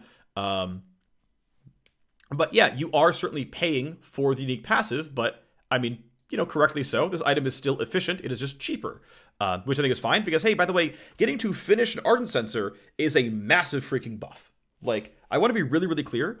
Anytime an item has a very strong unique passive, the cheaper the better by a lot. Like, let's say we actually consider this unique passive worth 500 gold, right? Let's just say we do. The gold efficiency is, I guess, still not higher, but you're reaching a highly efficient item much sooner on in the game by 200 gold, which for support is like a full minute almost. Yeah, you can still argue that it's, and actually, to be fair, it's actually more like, 550 or, 600 or something because the passive is actually buffed. And you can see, yeah, maybe you could argue the item is nerfed, except that still, this item is so good that just being cheaper is a buff in and of itself because you'll actually complete the thing. So, you could still argue it's a nerf, but I think the experience of playing support is better with changes like this. Chalice of Blessing is a new component that builds out of health mana regen. Ruby Crystal Fairy Charm, not much to talk about here, just here you go, have fun. It's a component. It converts health regen into, well, not converts into, you get free health regen from your bonus mana regen. So, congratulations, you get a bunch of regen. I know Soraka doesn't have much health regen, so she unfortunately feels bad about it. But for basically everyone else, a bunch of health regen, so that supports are topped off more often. If you're going to build Chalice items, you are topped off more often. Okay. Chemcheck Putrifier. Once again, 200 gold cheaper, 5 AP, 25 mana regen, but 2 more heal and shield power. Not much to talk about here, right? It's a bunch of just numbers going around and around. The gold efficiency is not terribly important here. The fact that it's cheaper is valuable, and the fact that you're getting, I would say, 2% heal and shield power is pretty nice as well. Not much to say other than cheaper item is good. Echoes of Helia is a new mythic coming in. It relatively somewhat is a bit similar to Unholy Grail from way back when, but it is, notice, a 2300 gold mythic. I believe that is 200 cheaper than live mythics, so we're getting 200 gold off legendaries, 200 gold off mythics, and then, right, another 200 gold off of your last legendary, so 600 gold cheaper for hitting a full build. That is 2 to 3 minutes faster for a full build, right? This is getting your mythic 1 minute faster. You're getting your first legendary 2 minutes faster, your last item 3 minutes faster. Right, again, helpful, meaningful. Ability power, health, ability haste, mana regen. It now turns your mana regen into ability power instead of health regen. And keep in mind, right, this thing gives you 125. Spell Thieves, like the full version, the Shard of Choice, I believe, is 75 mana regen. So you're at 200% like automatically, which means this item just strictly gives you 24 AP. Right? This literally reads, this is actually 54 ability power, right? Just like automatically. That's the baseline number before you buy other things like Redemption or Putrefier. This is another 9 ability power. Here's Ardent Censer. Here's another 9 ability power, right? Like, this is new, by the way. Like, these items are less efficient, except that this has 9 more AP. Oh, let me actually add that real quick. Sorry, let's go back here and say, yeah, Ardent Censer. Yeah, just kidding. It's actually 44 ability power. Oh, gold efficiency is higher after all. Oh, that is what's happening, right? So that's, of course, if you're buying Echoes of Helia in that exact case, but like, it's worth referencing that, hey, that's something that's actually happening, right? That, you know, to kind of pay things forward in the correct way. So, hey, by the way, like that is, I think, really fairly worth calling out. All right, anyway, this is a really strong effect. So the stacking method, instead of being based on damage you deal, is if you deal damage, gain a stack. Your stat cap is 2. When you deal a heal or a shield, spend them and heal that ally and damage an enemy. And it's frequently going to be spend both stacks to do 40 to 200 heal and 60 to 400 damage. I believe there is no min value on the heal. So this means, for example, I believe, and I could be wrong to be clear because I haven't been playing a lot of support, so you'd be tracking this very closely. But this means that, like, Font of Life Ashe, every time she autos gets a Soul Siphon stack, and immediately someone is probably healing off a Font of Life, and the thing triggers. Melio applies his passive to burn someone. And I believe every tick, it might depend if it's coded a certain way, it might not work. If it works this way, though, every tick of the burn from his passive gives him a stack, and his W, heal over time, triggers the heal.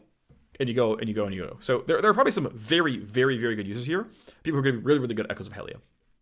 But it's really going to ask you to have uptime in dealing damage and in hitting enemies and popping these shields and heals to keep your allies up. I think it's going to be quite interesting. I think this is a really cool item. And yeah, I think it's really, really neat. Ornn version. Even Shroud, no changes. It is just simply 200 gold cheaper. 200 gold, right? That's our new price for Mythics, right? 1 minute sooner. Imperial Mandate is getting demoted from Legendary to Mythic. Or sorry, from Mythic to Legendary. Now, to be fair, if it wanted to match the other Legendaries, it could be 2100. But whatever. It is gaining 15 AP. It is losing 200 health. It no longer has Kindle Gem in the build path. But the active stuff is stronger overall. Or, sorry, let's see. What are the numbers? What are the numbers? Where are they? Sorry, just kidding. 35 to 75 instead of 40. Okay, so the first half is weaker. Second half, actually weaker as well. Okay, so the early game on the item is actually weaker. To be fair, it is a demotion to Legendary, so I take it back. Imperial Mandate is weaker on the unique passive. However, 15 AP for 200 health is arguably a good trade in the case of many champions. Here's the stat efficiency, right? 98% becomes 98%. Coordinated Fire is slightly weaker, to be very clear about this one. Although I would argue, once again, getting this item online at all is still a buff to the item itself, so I would say still pretty cool. Now, it's worth noting, Mandate is not a mythic, which means you can build it on like Riley's Zyra or Riley's Brand. You will frequently slow and immobilize enemies that your allies can use to do stuff. And its stat profile is AP haste mana regen. None of these are bad stats for, because Zyra and Brand don't really run out of mana a whole lot, but like, this can very easily be a real mage item for a slightly more supportive bent mage support. It really can be. I want to bring this up as a completely viable option here, as very, very inexpensive, reachable, usable, can be very, very good. Keep it in mind. Knight's Vow, cheaper by a little bit, 2,200 gold instead of 2,300 gold. So 22 appears to be maybe the tank legendary price point. Build path update. It's got armor now, a little bit less health, a little bit less haste, a little bit less health regen, but it has armor. I would argue that it's probably stronger overall. We can look at the overall item, and indeed it goes up in gold efficiency as long as you think armor is worth the gold, and you don't think you should pay full price for health regen. Or as long as you don't think you should pay more than full price for health regen, this is a gold efficiency up. I will say, there is a subtle nerf here. So, Knight's Vow, when it redirects the damage, deals it as true damage. So before, it was doing post-mitigation damage, which means it would hit Ashe, Ash's armor would reduce the damage, and then it would take 10% and throw it to you, and then she would take the rest of the damage, and then you would take true damage after Ash's armor reduced the damage somewhat. Now it's taking that 10% before her armor, sending it to you, but it's still sending it to you as true damage right now. I've talked with the designer on this item. I think he wants to change this at some point. But FYI, Knight's Vow has a pretty meaningful nerf in the text right here that is worth considering, which is that you're going to take true damage. Which basically means this is, if you're using this to like protect the Darius, it's much, much worse than before. If you're using it to protect Ashe, it wasn't as big of a deal because you didn't have that much armor and MR to mitigate anyway. So like in terms of saving a squishy, it's not that big of a deal. But FYI, that is one of the changes here, right? Keep that in mind. Lifewell Pendant is just a gold efficient component, cloth armor, ruby crystal, a little bit of haste. It's basically just Kindle Gem with different steps. It has some armor attached instead of some health, whatever. Item's totally fine. Moving forward. Lock of the Iron Solari is the exact same item, but 200 gold cheaper. Mikhail's Blessing, still 2300, so it's actually one of the more expensive legendaries. It's actually where Imperial Mandate lives as well. But instead of MR, it's health. Heal and shield power down 1%. The heal is a little bit stronger. Instead of 100 to 180, it's 100 to 250. And it has that Harmony passive of a bunch more health regen based on the mana regen. So again, your mythic item is pretty much always going to, or your support item is always going to have like 75 or so on it. This is going to have 100, so is there a bunch of health regen, which is obviously pretty meaningful here as well. But here is Mikhail's Blessing. Gold efficiency, I mean, still okay. Keep in mind, again, Harmony passive is here for some free health regen. The Purify is stronger via how much it heals. But this item is still pretty reasonable. And I would argue the fact that it builds out of health instead of MR widens it significantly. Where you're like, yeah, I'm trying to deal with, I don't know, Ashe Varus. I don't want to build MR against Ashe Varus. That sounds horrible, but I really want to cleanse somebody. The stats aren't horrible now. Congratulations. So I think this is a win. This is making the item better overall. Moonstone Renewer is, I think, actually quite scary. So, honestly, I did not like Old Moonstone. It just had, to me, so many weird rules around how you could actually optimize the heal. It wasn't just like if you're in combat, it heals over time. It's like, no, when you affect somebody on a 3-second internal cooldown, send out a heal, but you've got to be in champion combat. And it's just like, it just felt really wonky trying to use Moonstone correctly. I really didn't like the ability cadence to it. It felt really bad. And so I'm glad that it's just like, here, it's just in a more overt thing. And so Moonstone Renewer, just like Echoes of Helia, is, look, when you heal or shield an ally, do a thing. Now, the scary thing here, the potential abuse case here, is it's based on your heal and shield. So if you Seraphine W and you heal 5 people, well, 4 people, because it doesn't work on yourself, each of those shields will bounce through somebody else and shield them. So it's going to be nearest ally champion. So like if it's a 5-man team fight and they're hitting your front line and you go and like, if you're in the middle, like if here's ornn, here's me, and then here's like Ashe, Syndra, and someone else, they're going to shield each other and ornn gets literally nothing, right? It is entirely possible that it does literally nothing to ornn. His closest allies over there, their closest allies are all back here, and this did literally nothing to ornn. That is, of course, possible. It's also possible that you get the really sick one where ornn and Darius are here and you get to chain the heals off each other and you can do some really cool stuff with that one. That's, of course, also possible. If you run a really cool combination, you have ornn and Darius, and then like a little bit farther back is like Corki and Syndra, and you're back here, and Corki's closest champion is Darius, and Syndra's closest champion is ornn, and their closest champions is each other, and you can funnel the heals onto them, right? Like, to be fair, there are now new optimizations. Like, it's not like there's no optimizations, but I like these way more because they're just directly intuitive. Oh, goes to the closest guy. Got it. Makes sense. Oh, there's an internal cooldown to track and some weird, like, unknowable combat tracker, right? Just like, I much prefer the new rules to the old rules, is what I will say. But of course, this means that it is a simple more multiplier on how good of a healer and shielder you already are. This can certainly be very scary. It makes Janna ult real strong, by the way. Because that is a lot of healing and shielding every second, right? Like, that is a lot of stuff to do. So this can be very good. There might be some really sick Moonstone champions. We'll see what happens, but I think it's some pretty cool stuff. And then Radiant Virtue getting shrunk down much like Abyssal Mask to 2,700 gold as a mythic. Of course, keep in mind the other mythics are like 2,300, so this is still more expensive than them. But basically shrunk down commensurate with its actual gold cost changes. So Radiant Virtue retains a pretty similar gold efficiency. Instead of paying 450 for the unique passive, you're paying 350 for the unique passive. To be fair, the unique passive itself is a bit weaker. 15% max health is now 12.5% max health. 3% max health heal is now 2.5% max health heal. It is down somewhat, right? Yes, it's down, 17% or so. Though the amount you're paying for the passive is also down about 17%, so but it getting online is meaningful to collect more strong, unique effects.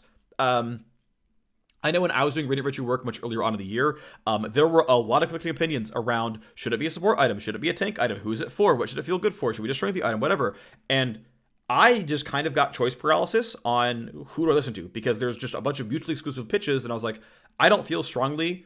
I'll just keep it. It's expensive. It's $3,200. And, like, the item is fine on the live game. It's a good Maokai item. It's a good Umu item. It's a good Zac item. Vi buys it sometimes. That's okay. It's like, nah. It's a greedy support item, or it's a cheap, selfless item for tanks, which is, like, totally fine. I think that is a totally reasonable place to put it. And so that's where it is.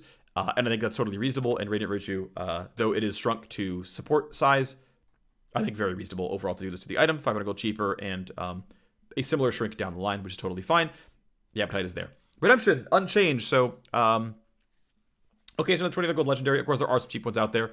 Health goes up. Heal and shield power goes very, very lightly down. I kind of like, though, that they're doing multiples of 5, though, instead of multiples of 8. I think that's actually a positive change overall. Of course, it has Harmony attached. Also, the heal is slightly better. 180, 340 becomes 200, 400. So actually a pretty meaningful increase in the heal, right? That's a solid 10 to 15% more healing.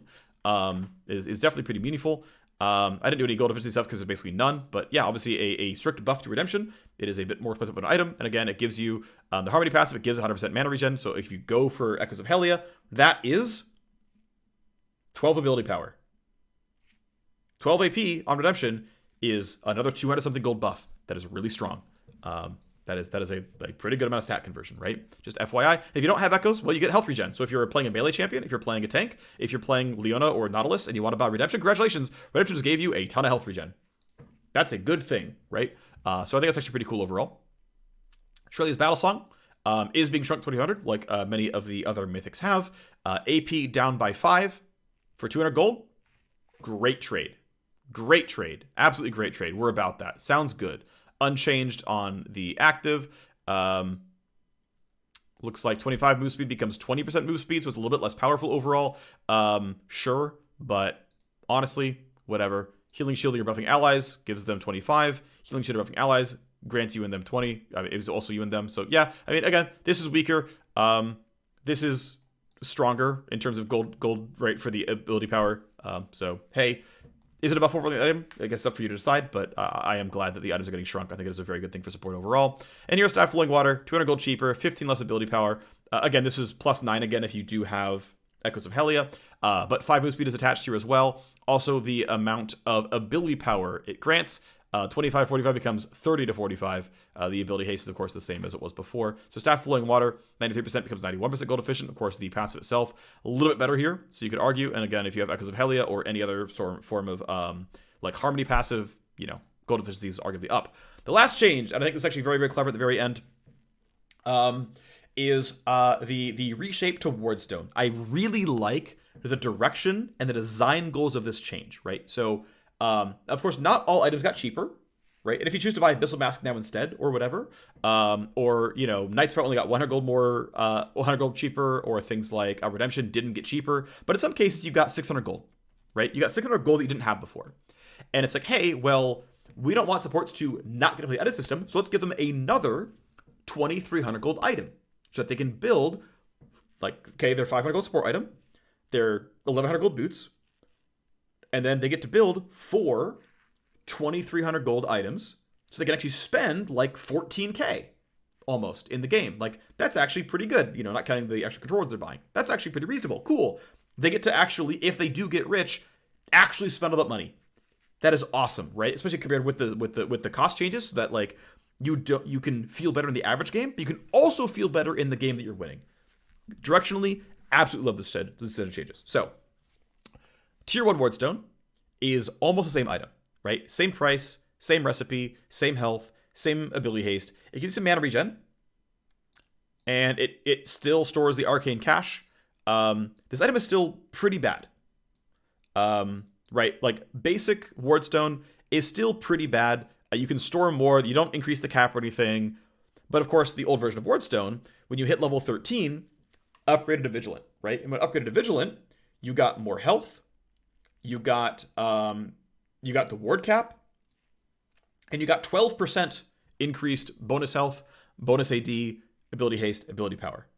So it's like, oh, I pay 1,100 gold, right? I buy this, and I get this. This is a really, really good item. If you weren't buying Vigilant Wardstone as support, you were trolling. This item is incredibly overpowered. If you weren't buying this, you were bad at understanding how to play support. I want to be very clear, no matter what your MMR is, if you weren't buying this, you were wrong. I want to be clear about that. You were wrong if you weren't buying this at level 13. You don't always get level 13, I understand that. This item's busted. Anyway, it's being rebalanced, and again, the total price point now is 2,300 gold. Cool, wow, it's the full price of a legendary. All right, if you want to play the full price of a legendary, you get bad stats, you get the ward cap, but now you get a really, really strong Chosen of Ishtal. And this is actually pretty cool. Like, this ends up landing really well, where it's a full price legendary that gives you, I would say, a full legendary effect with these two things, but only if they're worthwhile. And so let's talk about some of the gold efficiency here, right? So Watchful Wardstone by itself, the new Wardstone, by the way, actually has 8% on it. So when you finish your Staff Flowing Water and your Redemption and whatever else, and you buy this, it's actually not garbage. Right? So the first version of Wardstone is now not a garbage item. So by itself, like with nothing else going on here, so if you want to pay for the mana regen, it's not horrible gold efficiency wise, right? Again, part of the mana regen, but this is counting the 8% gain. And it's like, some health, some haste. Now, of course, in the real world, right? Like, okay, well, what if it gave you, 8% of, 400 health? What if this gave you, 8% of 20 haste? Oh, yeah, okay. It's gold efficient, right? It's a gold efficient stat stick. Now, again, you would rather build a real legendary, but if you have 400 bonus health, aka Radiant Virtue, if you have 20 ability haste, it's a gold efficient stat stick. You would still rather have a legendary, a real legendary, Staff Flowing Water, Arcane, whatever, but cool, this item is pretty solid. Okay, great. And of course, ability power can be part of the conversation, but okay, Wardstone lives in a pretty decent spot with the 8% modifier. Cool, okay. Vigilant Wardstone is actually just kind of sick. So old Vigilant Wardstone is, of course, really, really good, right? So, hey, 12% of, 500 bonus health, 12% of, 30 ability haste. Yeah, this item was fine, right? It was gold efficient. And I'm probably underselling 500 whatever here, and like there's some ability power, whatever. But hey, you were getting arcane cash for essentially 0 gold, right? Like you're not paying any, you're getting gold efficient stats and plus ward cap, which is clearly sick. And I'm really undercounting this because 500 health, 30 haste, and not doing any ability power is pretty fraudulent, right? But whatever, we're going to undersell it slightly. Well, here's the new version, right? And let's, once again, 0.2 times 500, 0.2 times 30. And okay, you need probably even higher numbers to get here, but like you can somewhat keep up. And, depends on what the real numbers are really, really supposed to be here. But you get Arcane Cash, you get this blessing, and it is meant to be a gold sink, right? Because now it's like, okay, do you actually, because it basically the current version of Vigilant Wardstone on live is you should just buy this the second you hit 13. There is no thought to it. You're getting gold efficient stats and free wards. Well, free ward cap. This is clearly something you should buy instantly. It is now in a spot where it's like, no. You are paying for Arcane Cash, pretty severely so. You're paying legendary item prices for it, so you're not like spiking sooner out of nowhere. This is a real decision. You should probably do it last. You can still build something piecemeal to like have something to spend gold on when you're sitting there at 1,500 gold, nothing to do. But you're probably still going to actually finish Redemption and finish Zeeks and whatever else.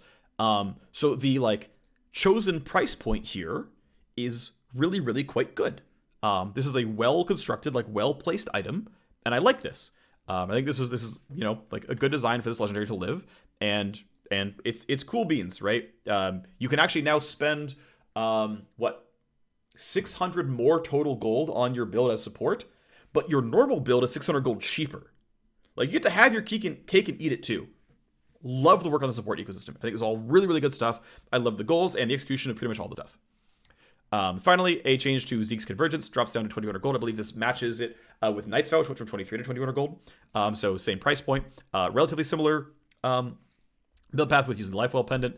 Health down slightly, armor up. Ability haste down slightly, but of course, again, it got cheaper. Conduit is unchanged. Activating, some Conduit is unchanged, but here's the gold efficiency before and after. And yeah, totally reasonable. Yes, we lost 50 health, but hey, we gained 10 armor. Yes, we lost 5 haste, but guess what? Worth it because, hey, in basically both cases, we're not really paying for convergence. Maybe we're actually paying for it with the mana, but hey, instead of paying 480 gold, we're paying 350 gold for it. So still pretty reasonable overall. So I like these changes. I think it's really cool stuff to support ecosystem. I'm pretty happy with it and excited to play with what ends up being strong because I like winning. Okay. Finally, there are some other grab bag changes here. So I want to point out that supports got more tools to play with, which is awesome. Assassins, I don't know if it was stronger or weaker necessarily. There's going to be some champions that were really bound to Prowler's Claw that lost some real power, right? Rek'Sai is probably going to be in a pretty bad spot. We'll see what happens. Renekton no longer has the Prowler's Claw one-shot access. That's pretty meaningful, right? There's going to be some follow-up champs that really get ruined by not having Prowler's Claw. And that's going to require follow-up work, of course, right? But we get to measure it, see what happens. AD carries, I really do think, got nerfed. Supports got way cooler tools. Assassins, I think the ecosystem is better designed. So what else is going on here? Well, changes to fighter items. First up is actually essentially a buff to tanks via Divine Sunderer being weaker. So here is so the champion with the highest pick rate of Divine Sunderer is Wukong. He is the highest prevalence of Divine Sunderer of any champion in League of Legends. So I chose his base stats because Divine Sunderer multiplies base AD, doesn't care about your other items, just cares about your base stats, and then cares about your target's max health. So I chose a relatively squishy champion, which got to 1150 health at level 18 and 2435 HP by level 18, which is it's like 650 plus 105 health growth. Many marksmen get close to this number, to be clear. At least if they're still holding on to Doran Shield or they have Legend Bloodline for max health. This is actually relatively common. And if you ever built a Demonic Embrace or anything, you're easily at this number, right? So this is actually not a fraudulent tanky target, or this is not a fraudulent squishy target health number. So Divine Sunderer technically does more damage by a little bit in the early game and slowly falls off. People get more health. Okay, so Divine Sunderer is slightly more of an early game item. But against a tankier target, 1850 to 4000 HP, and of course there's even bigger ones like Sion and Cho'Gath can get even farther than this, but this is 1600 max health, bonus health and items, which is pretty reasonable. It's 400 health items, and it's clearly down in damage. On average, you're probably Divine Sundering these champs more than those champs. So a small, admittedly small, nerf Divine Sunderer. Keep in mind that the damage dealt by Spellblade is what feeds into the heal, so smaller for the damage, smaller for the sustain. But again, small. Fimbul Winter no longer consumes your mana on activation. Really, really nice for any tier champion. This is a tank buff. It's a tank buff at support. It's a tank buff at top lane. Tank buff at jungle if you bought a tier. To be fair, junglers never need tier.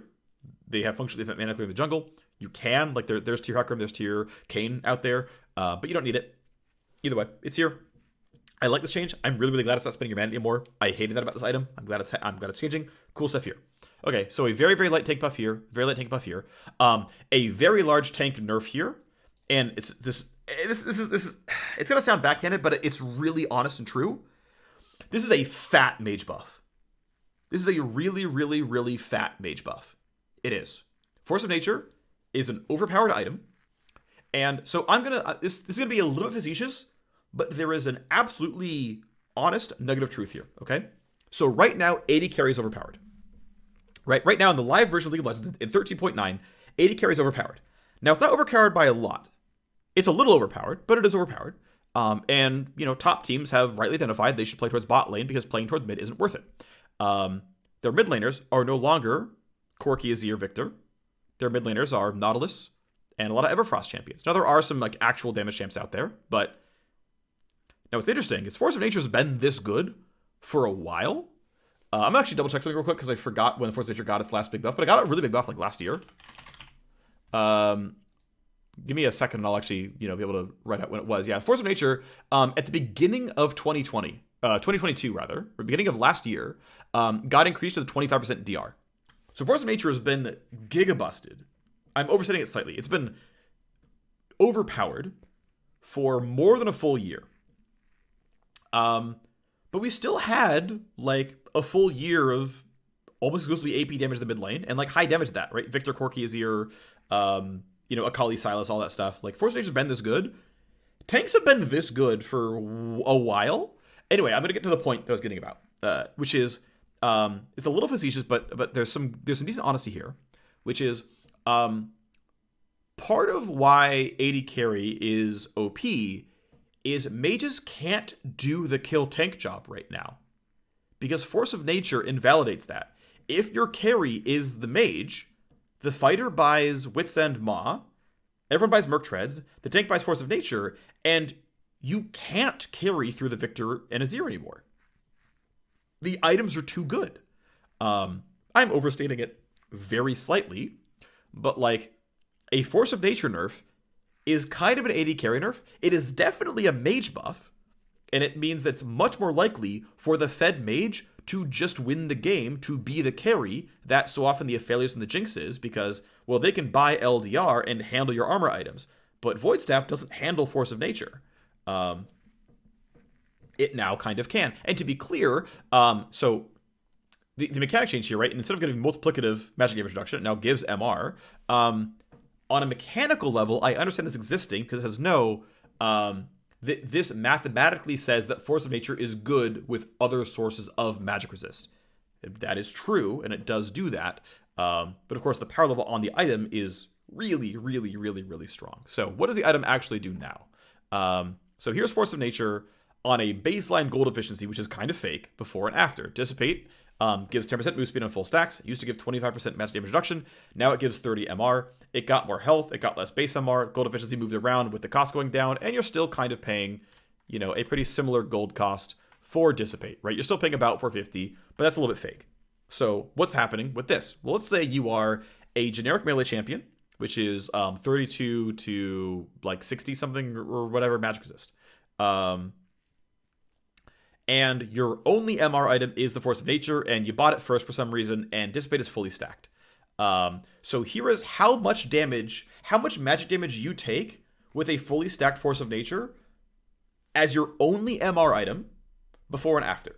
So at one item, you're immediately taking 1/3 damage and down to almost 30% damage. Obviously, the more MR you buy, the lower this number goes, because duh. If you buy Void Staff, this comes back up a little bit. If you buy Stormrazor, this number comes back up a little bit.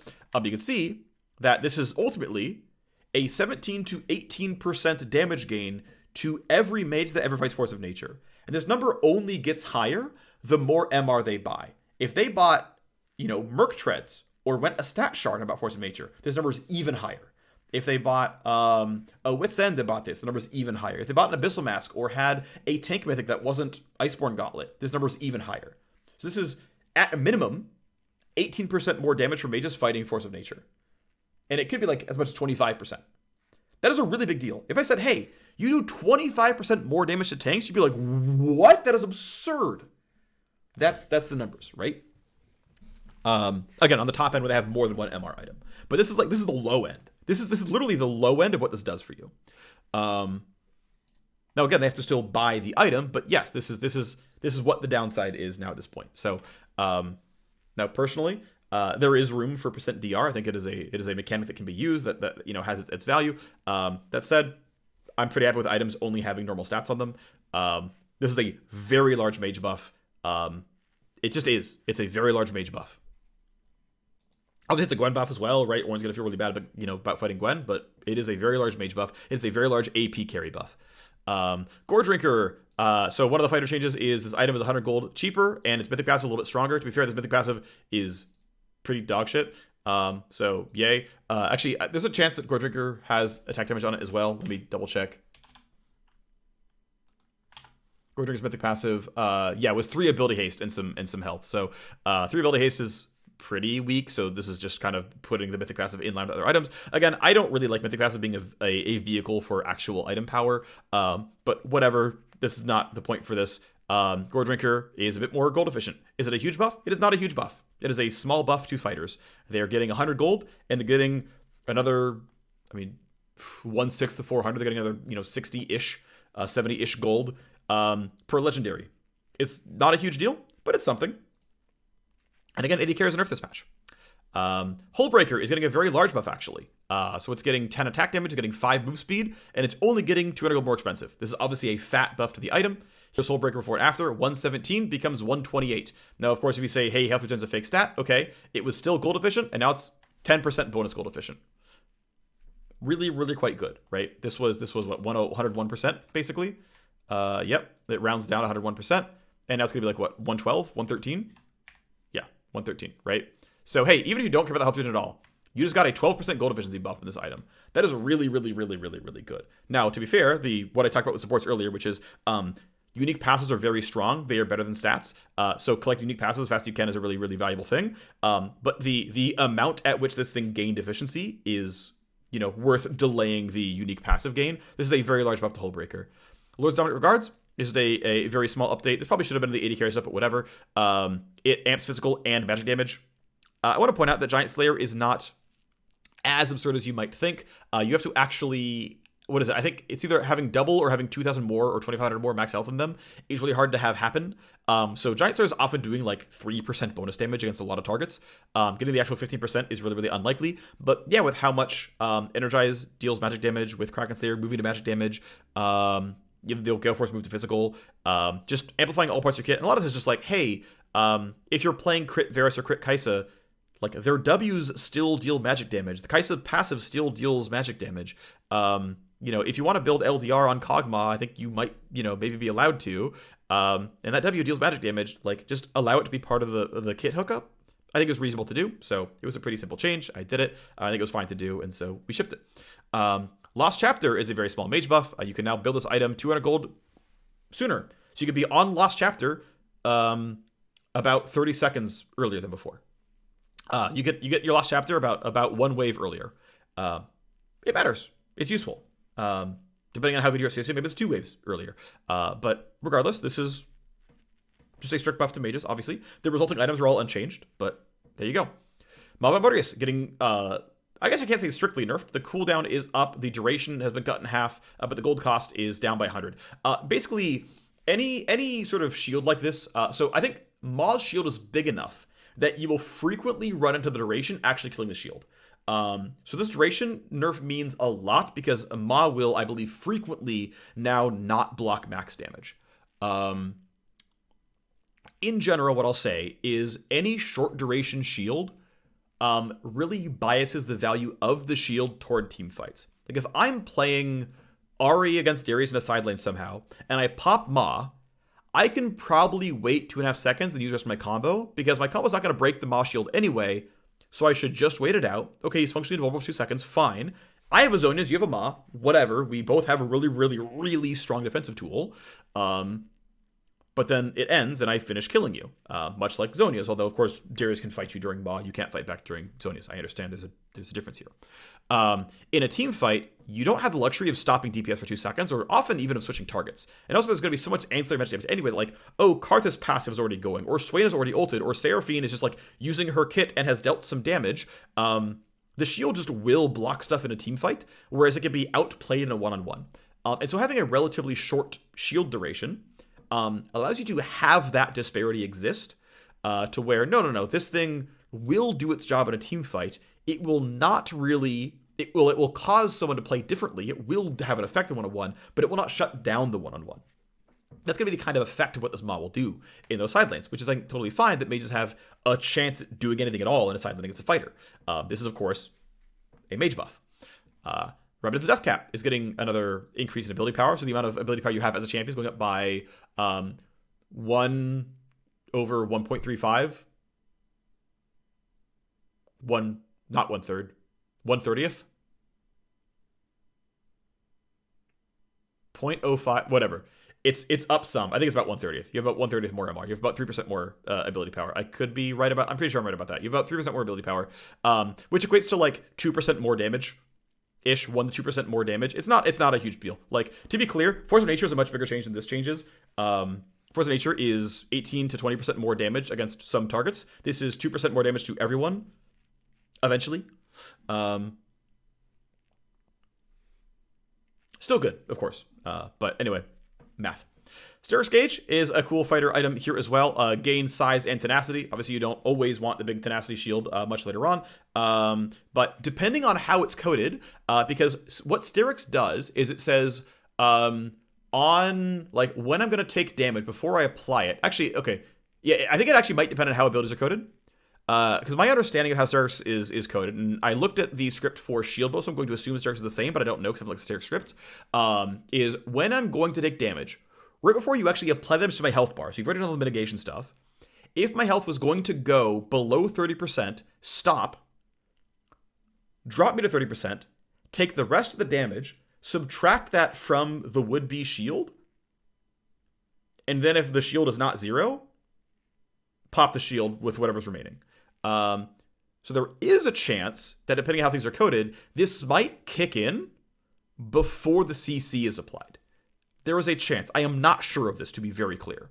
But at least further CC will certainly be mitigated for the next 8 seconds, which there will be some of that, because when the Statikk shield pops, you are not dying. I know I saw some Reddit comments when this thing initially got posted, which is like, I don't want Statikks, I don't want tenacity at the end of the fight, but it's like, this is the end of the fight. Like, you might have a gore drinker, you might have some kind of, lifesteal in your kit overall. This thing is going to pop, and your health bar is going to be at more than half, because it's 30% plus your Statikk shield is huge. So you will use the tenacity, because you are not dying when this thing pops. So there is going to be some value in this. Obviously, if it was up all the time, it would be way more value, but no duh, this is still going to be valuable. There's other small buffs as well. Stridebreaker gets 10 AD. I have gold defense these up, we'll talk about it in a little bit. Stridebreaker gets 10 AD, 24 gets 5 AD and 5 attack speed. And so here's the data tables here. Stridebreaker, 120% gold efficient. 24 is only 110. That said, though, it does have a unique passive that stacks attack damage as you attack, which, by the way, its duration is getting increased to 5 seconds. I believe this matches Conqueror, which is correct and should happen. I'm glad it's finally getting done. I think this was a long time coming.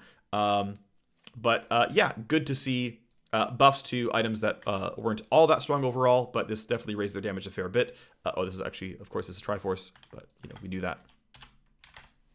Worth noting that Gore Drinker's attack damage is 55. Its ability haste is 20. Its health is 300. So Gore Drinker is trading out 20 attack speed for 8 Omnivamp and minus 5 AD. It's also, to be fair, Gore Drinker is cheaper, which is interesting. 24, of course, you're getting less AD. These items are getting much more attack speed. You're getting the stacking AD, which will make up for it. No questions asked. It'll be very easy to make up the 20 attack damage with the AD stack. It's easy to get the 15 attack damage back with the AD stack compared to Gore Drinker. So Triforce, definitely a good sustained damage option, especially with the stacks actually holding up, which is very, very good. And finally, there's a grab bag of other systems adjustments.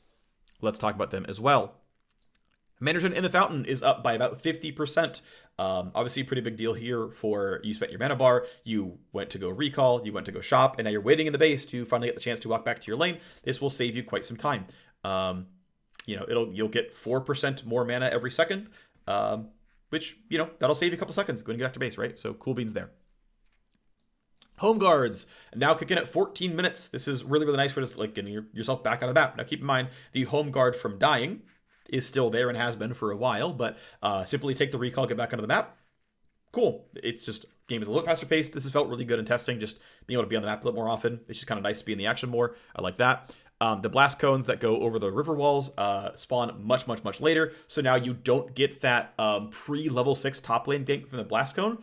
And now it's going to be well after Herald spawns, well after first Dragon Take if you guys are playing for the objectives. I like this change. I think it's a good change. You don't have to be quite so scared. And I don't have to actually ward around that nearly as often, which is very helpful. Interesting change here that's going to really affect probably mid lane roaming power. After the first wave of minions, mid minions will now meet the same time as side lanes because the side minions are sped up after the first wave. Now, I want to be very clear. Other than the wave 1, wave 2 timing, which is going to be affected, right? So if you're playing bot lane, wave 2 shows up sooner. This will mess with some of your how we crash the second wave, top lane, crash the second wave. This will be different. But other than wave 1 to wave 2, there will basically no longer be a real change because the waves will simply meet 30 seconds later than the previous one met. And that 30-second disparity is going to remain true. Nothing's going to change. Again, this can affect very slight things like, I relied on ambient gold for this recall timing, and I have to wait 2 more seconds for the ambient gold to kick in. Yeah, that exists still. That 4 gold difference exists now. But that's not a very big deal overall. But yeah, this means that top lane and bot lane will have XP a bit sooner. Will have gold a bit sooner. So like the level 6 TF gank bot is not, I got level 6 off the wave, and then I ulted as your wave met. It gets level 6 off the wave, and then has ult as your wave dies. Or, you know, Rumble queues to clear the wave, runs bot, ults you as the wave crashes, Rumble clears the wave, comes down, the wave is gone, can try to look for the roam, but only if his team had enough prio that you couldn't touch the wave in the first place. Or you chose to play it really, really slowly, right? So this has a very big impact on the position of the lane when mid lanes try to roam. This has a very big impact on supports clearing out a wave and roaming as well, because I forget the exact timing. I think midwave crashed, what was like 5 or 10 seconds sooner. I don't remember, to be honest. But that meant that it was a 20-25 second window between support, like bot lane crashing, the mid crash. If you're like, oh yeah, as Thresh, we kill this wave, I walk up river, and I show up as the wave meets, now you're early. The wave hasn't met yet, right? So it's gonna do both halves of that quite a bit. We'll see what the result ends up being, but it probably is a nerf to roaming. So support's roaming out of bot is gonna be weaker, probably an enchanter buff. Mid's roaming down to bot is going to be weaker. Maybe an enchanter buff since tanks would set up the roam. I'm not sure, but this could very easily, like, there's gonna be a lot changing, right? Because hey, so Talon and Qiyana got different items. Maybe they're buffs, maybe they're nerfs, but they also don't have bot lane roam as much. That's gonna be a change. Mid-Rumble, the stuff that fights against Force of Nature and has better death cap. That might matter a little bit. Has, you know, weaker Mob Mortius, but also doesn't have the same roam timing. What happens here? So, you know, there'll be a lot of data to collect. We'll see what ends up happening, but this is, of course, going to be a pretty meaningful change. Other thing, I actually really, really, really love this.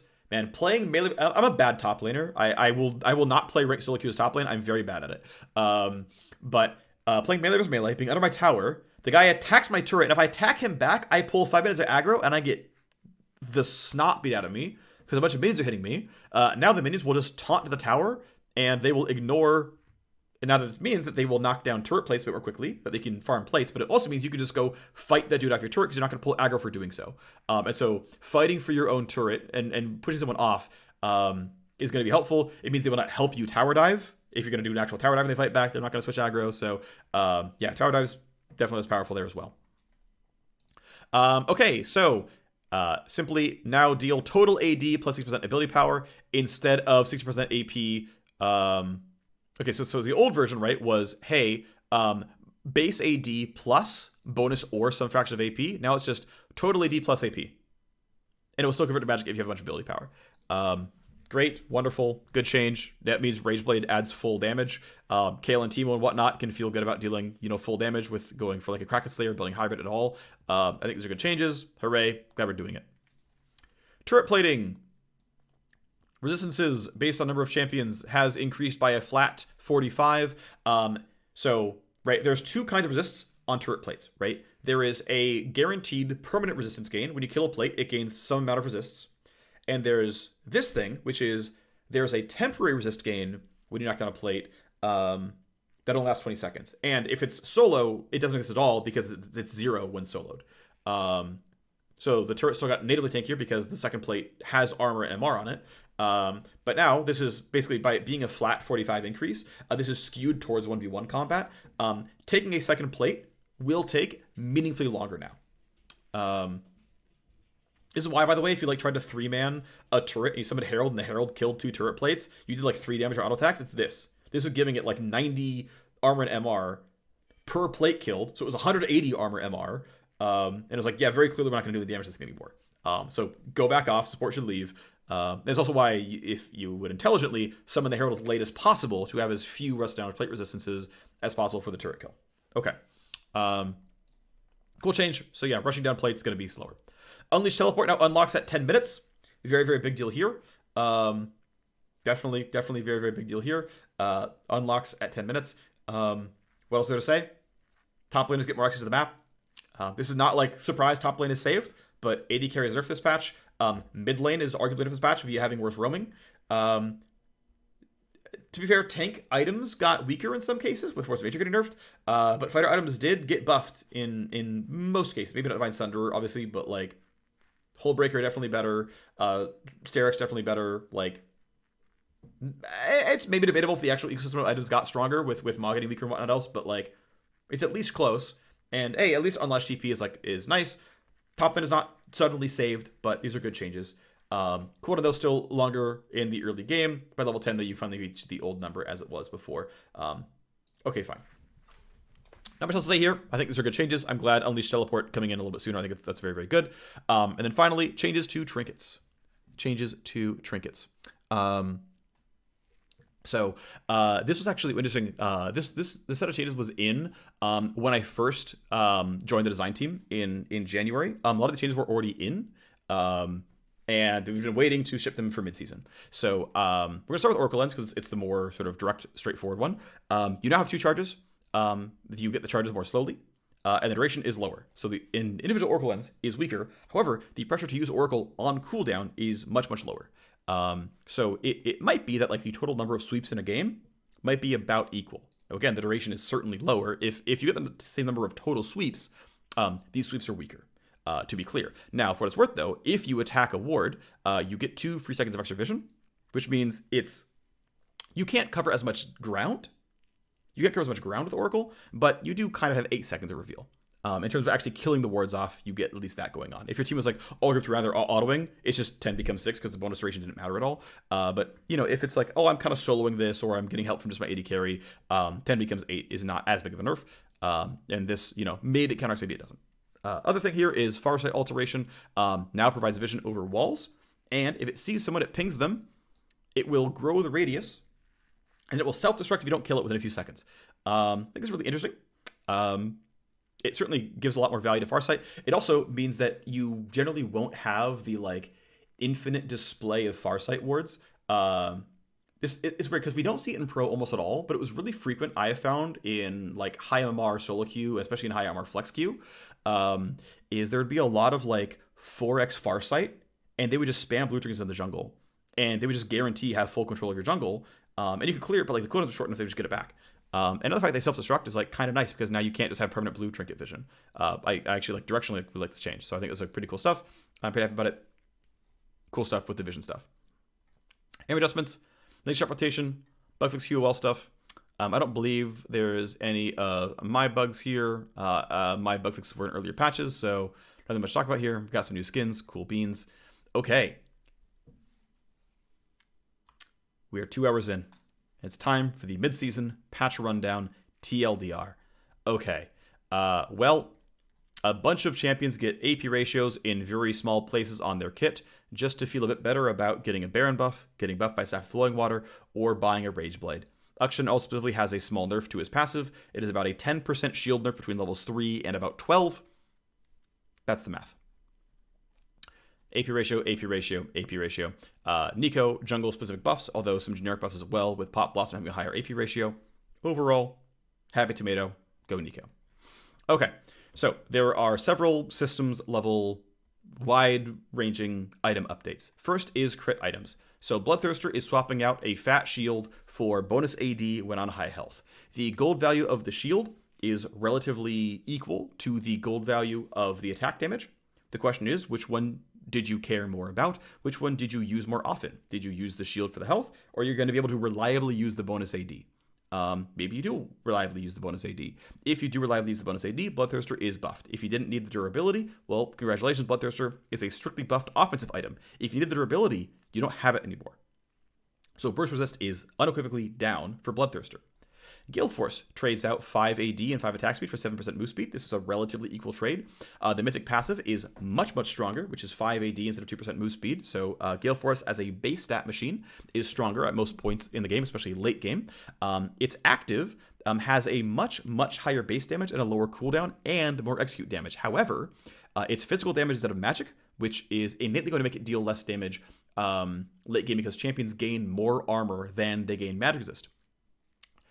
Unless you build Lord Dominic's, in which case this is more damage against squishies, and it's going to depend on what the tank builds. But ultimately, Galeforce is arguably a stronger item than before. However, the big thing is, though Galeforce is still a mythic, Kraken Slayer and Shieldbow are being demoted to legendaries, complete with nerfs to the items themselves.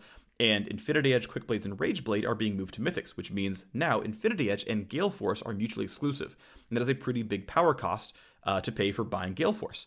And with Kraken Slayer and Immortal Shieldbow getting nerfed functionally to become legendaries, Galeforce Kraken is not suddenly some really, really strong combo. Kraken is just one of many legendary items that, okay, in the case of Bloodthirster, is maybe stronger, and Galeforce BT is maybe a stronger build than it was pre-patch. But that's maybe the only build that is really strictly stronger than pre-patch. Everything else, and that's even assuming that you weren't ever going to build an Infinity Edge, which is probably fraudulent here as well. So Galeforce as an item is stronger, but its ecosystem is almost certainly a bit weaker. Rageblade now has attack damage and ability power onto it. It has ramping attack speed and applies that multi-hit. It still has the crit conversion, but it applies the max stack multi-hit only after reaching max stacks at 30% bonus attack speed. It does have a specifically very, very strong mythic passive in quite aggressive armor and magic pen, because there isn't a good Last Whisper or Void Staff upgrade that you could buy as a hybrid user. So I'm giving it to you on the mythic passive because there is no item that can satisfy that for any hybrid damage champion. Heartbound Axe is getting gold efficiency increases. You're only paying 10 gold for Nimble instead of 100 gold for Nimble, which is, I think, actually fair. Immortal Shieldbow is losing it's losing 500 gold worth of stats for 400 gold cheaper on the item. It's losing an incredibly, incredibly strong mythic passive, which is 5 AD and 70 health. The new mythic passives are just 5 AD or weaker. Lifeline's shield itself is also down about 20%. 10 to 20%. So Shieldbow is definitely a weaker item than before. Infinity Edge is just strictly ported over to a mythic. There's basically no changes other than it doesn't require you to have any crit chance to get the crit damage. You just get it on its own. Congratulations. Welcome back, Infinity Edge. Kircheis Shard, it builds out of attack damage instead of attack speed. This is a very light buff to the item, a slight efficiency up. It's a slightly better component. Kraken Slayer is getting very, very heavily nerfed to drop itself out of mythic tier. So it is losing 25 AD for 5 attack speed. It is losing 400 gold. This is about 750 gold worth of stats lost for 400 gold cheaper of an item. This is obviously a very, very big gold efficiency nerf.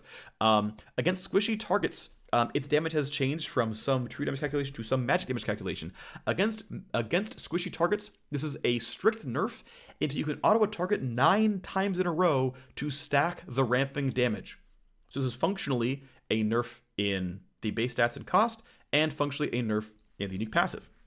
Against tanky targets who actually build a lot of MR, it's going to depend on how much MR they actually buy. Like if they're strictly armor stacking, then this item is strictly buffed then, because you will often get 9, 12, 15 attacks on, and then it will be stronger via the unique passive. If they are building MR, then it's just a nerf because you can't beat true damage at a certain point. But Kraken Slayer is nerfed, and Infinity Edge is the same item. They swapped places.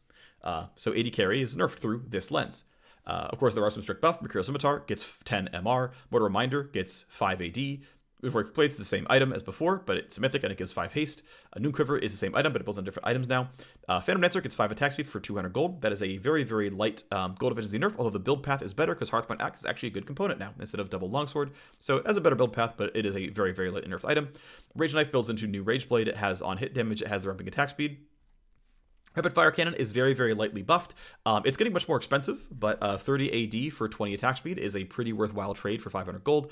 And though the energize effect is lower in damage overall, the 30 AD can filter into this, especially because it can crit and can make up for this damage loss pretty reliably. Keep in mind the 60 damage is at level 9, and then it's like plus 10 from there. So, you know, if you buy this item first item, it's just, 60 plus 30 equals 90, not 120. It is, going to be weaker as a first item and more expensive, but hey, FYI, the change is there. Recurve Bow gets a gold efficiency increase. 10 attack speed for 300 gold is a good trade for you for a cheaper item. Congratulations, Recurve Bow is a better component. Runaan Hurricane gets a pretty aggressive buff here. 30 damage on hit for the cost of 5 attack speed, 200 more gold is pretty reasonable. Also, the Wind's Fury Bolts goes from 40 to 50% total AD, which is a buff, of course, as well. And it does extra search for minions at the very end of its logic for finding targets to go hit. So again, a buff there. Hurricane, definitely an item that did get buffed in the patch. Statikk Shiv now exists. Welcome back, Statikk Shiv. It is basically 100% gold efficient and gives out lightning that deals really, really, really good damage to minions. This gives Statikk Shiv and champions who buy it a really, really strong access to wave clear. I've actually made a mistake here. This is now 500 range of the bounce. I forgot that with the patch notes. My bad, but the bounce range is now 500 on this item. That is the change. And again, this item is really, really cool. I don't want to skip over too much, but yeah, Shiv is in. Shiv has a really great wave clear. And by the way, late game Vhagar, maybe that's a 6th item, so that you can deal 500 damage chain lightning on auto attack. Have fun with that, everyone. I mean, it's no more damage than Lichbane. Lichbane comes up more often, but it hits everybody. Stormrazor is basically returning a little bit to the limelight. It is getting grown in price to be able to match other standard legendary items for 80 carry. Efficiency is up. 10 AD for 300 gold is a good trade. The overall bolt damage is up at everything past first item. Instead of slowing, it gives you move speed, and the damage is higher, which I think is a reasonably fair trade. And Stormrazor should be a pretty solid early PvP item that actually holds up in late game as well. The Collector gets 6 lethality to be a solid rush item.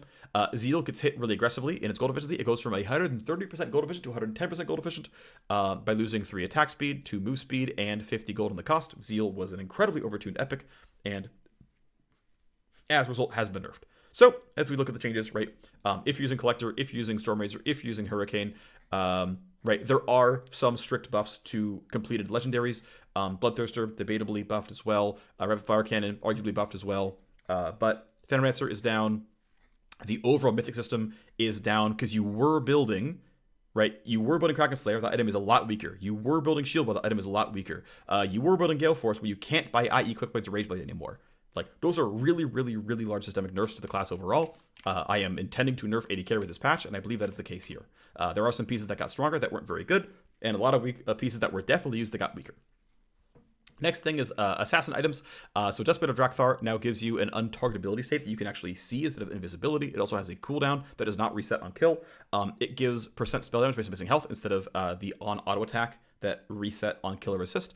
Mathematically, this ends up being a pretty similar amount of damage in an actual team fight. It's not far off, but obviously this is a meaningful change in terms of what's going on here. But design-wise, I like the new item. Prowler's Claw has been demoted to Legendary. It no longer has a dash. Instead, it roughly does as much damage as old Deathblade did via when you exit stealth or dash or whatever, get some damage. Stat efficiency is reasonable for a Legendary. It's obviously going to be weaker than it was on live, but you're also not paying the mythic tax for it anymore, so this may still be a pretty decent item overall. Yeoman's Ghostblade is getting grown up to mythic tier, so up to 3,100 gold. Stat increase to boot with there as well. Active move speed goes up. The autocombat move speed it now ramps and gives you mathematically about a 7% damage amp for 3 seconds in the fight, which is pretty solid. It's pretty useful overall. Mythic passive is reasonable at 7 AD. It's stronger than the AD mythic passive, right? I chose 5 for the correct items. I intentionally went low because I think it's a really dumb place to have power in items, so I intentionally targeted low. This has a bit more. I'm not saying it's a bad choice, just it's not where I would put power personally. Either way, I think this is a cool item, and I think Yomus can totally fit as a mythic in the assassin system. Big item support, big changes to support items as well. The big bullet points here are many supportive tank items got shrunk down to be purchasable by support. This is Abyssal Mask. This is right, not Righteous Glory, Radiant Virtue got shrunk down. In addition, many items got 200 gold cheaper, so that a full support build can be about 600 gold cheaper than before, and we'll talk about that. So Abyssal Mask, 600 gold less expensive, down less health, but more MR. The Mana and Eternity passive are gone. Unmake, though, is unchanged. This item is still quite efficient and still quite good. Ardent Censer, 200 gold cheaper. Loses some stats, but has a buff on Sanctify. Overall, still a strong item, and is 200 gold cheaper, which is a very big deal because getting this unique passive on at all, where a lot of the power is on this item, is very useful and worth almost any efficiency cut, which isn't very large in this item in the first place. Chalice of Blessing is health and mana regen as an epic item. Okay, great. Chemcheck Putrefier gets a bit more heal and shield power, loses some regen, loses some AP, whatever. It's 200 gold cheaper, pretty useful. Because of Helia is a new mythic coming in. When you deal damage, get a soul shard. When you heal or shield, spend the soul shards to functionally Nami W them. Heal them, damage an enemy. It also converts mana, gains free ability power from your base mana regen. Keep in mind this item has mana regen. The Spectral Sickle and all those upgrades have mana regen on them. The other that I was looking at, like Chemcheck Putrefier, have mana regen. Because of Helia prints a lot of ability power here. This is very, very strong. Does a lot. Even Shroud, simply 200 gold cheaper. Imperial Mandate, 200 gold cheaper, and becomes, I believe this was becoming a legendary. Yeah, shift down a legendary tier. So Mythic Passive is gone, 200 gold cheaper, more ability power. Health is gone. You're trading health for more gold and more AP. I think that is a completely worthwhile trade. This is a very, very light nerf on Coordinated Fire here, but this item is purchasable on way more champions and is cheap enough to be very purchasable. Knight's Vow gets shrunk by 100 gold. You get some armor. At cost for it being cheaper, less health, less haste, less regen, but the armor is quite good. There's a good amount of armor. Stat efficiency is relatively equal. I want to point out, though, that taking pre-mitigation damage means you're going to take a lot more damage yourself, because right now, Knight's Vow redirects as true damage. Lifewell Pennant is a gold-efficient component that is functionally Kindle Gem, but with armor instead, or armor instead of as much health. Locket is the exact same item, but 200 gold cheaper, much like with Even Shroud. Mikhail's Blessing trades out Magic Resist for health and gets a slightly stronger active heal. Gold efficiency-wise is really, really close together, and it has Harmony, which turns, or rather, gains you extra health regen based on base mana regen. This item has mana regen. Your support items have mana regen. Your mythics probably have mana regen. It's a lot of health regen. It's going to be a lot on this item. Moonstone Renewer is a remade mythic of old Moonstone. Instead of the sort of passive heals every so often, it now basically makes all of your heals and shields bounce and hit nearby allies for quite a bit of power. 200 gold cheaper than old Moonstone. You lose 5 AP, but all powerful stuff. This is a very, very strong item. Radiant Virtue also gets 500 gold cheaper. The health loss, the ability haste loss, the active nerf here, the mythic passive nerf, all those are pretty much in line with the amount of gold cost it lost here. So the efficiency is the same, just you can reach it and thus get your first legendary, second legendary sooner as a support, and that's, of course, very powerful.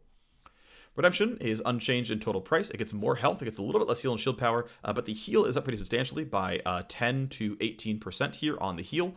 So a buff, and it also has the Harmony passive, which is a bunch of basically free health regen. So Redemption is buffed, and though is one of the more expensive items here. Shirley's Battle Song, another mythic going down to 2,300 gold, loses 5 AP, but that is easily worth 200 gold. Worth noting that the move speed gain here, 25 becomes 20%. It's there, it matters, it is a nerf, it's not a huge one. I probably still take the overall ecosystem change of 200 gold cheaper items. Staff of Flowing Water, also 200 gold cheaper, loses some AP, loses some mana regen, but it gains move speed, and it gains power here by giving more ability power on the heal and shield. By only, 5 to 0, but it is still there. Again, cheaper item, totally reasonable overall. Keep in mind that you're going to get this AP yourself as well, so it's not even a full 15 AP nerf. It's, maybe 17 or 16 based on when it's happening. Just, FYI there. And again, it's coming online sooner, so you get another mythic pass, you get to start another item, you get this passive sooner. And again, you get the move speed, which is valuable as well. Finally, with all those items getting a lot cheaper, the concern is, hey, but what about supports who do reach full build? How can they spend enough money? Well, Vigilant Wardstone is being grown from an 1,100 gold item to a full 2,300 gold item. So your build could be 600 to about 1,000 gold cheaper. I mean, if you're doing Radiant Virtue plus Abyssal Mask plus other stuff, it can be more than 1,000 gold cheaper, sure. But ultimately, you can now spend 2,300 gold on your ward slot. Overall gold efficiency is higher. Base Watchful Wardstone, unconverted, is simply stronger by having some extra mana regen and having an amp here. And then Vigilant Wardstone, of course, costs you more gold here, but gives you the extra mana regen, a much stronger Chosen of Ishtal buff, and keeps the ward cap and all the other stuff here. So a place to spend the gold as your support. I went into more details in the specific section here when we were doing the TLDR, but I think systemically really, really cool changes here to the items. Zeke's the final change here, 2,200 gold. Again, 200 gold cheaper. A little bit less health, but more armor. A little bit less haste, but overall worth the 200 gold cheapening. And this stuff is all unchanged. Divine Sunderer, TLDR, equal against squishies, clearly weaker against tanks. Fimbulwinter costs you mana on popping the shield. Force of Nature, TLDR, mages do 18 to 20% more damage against Force of Nature. Good stuff. Like total output is that. Gore Trigger, 100 gold cheaper and a slightly stronger mythic passive. There's also 3 ability haste, by the way, on this passive, so it is a relatively aggressive passive, but a light buff to Gore Trigger users, getting 100 more gold to spend. Hullbreaker, it's a massive stat and slot and gold efficiency increase. Really positive stuff here. I mean, 10 AD and 5% move speed for 200 gold is just incredible, obviously. So Hullbreaker is going to give a lot of power to someone who decides to split push as their method of victory, and is obviously a strict, very strong fighter buff to split pushing to victory. I mean, with getting 10 AD and getting 5 move speed, you can get away from getting ganked. You can kill the turrets faster.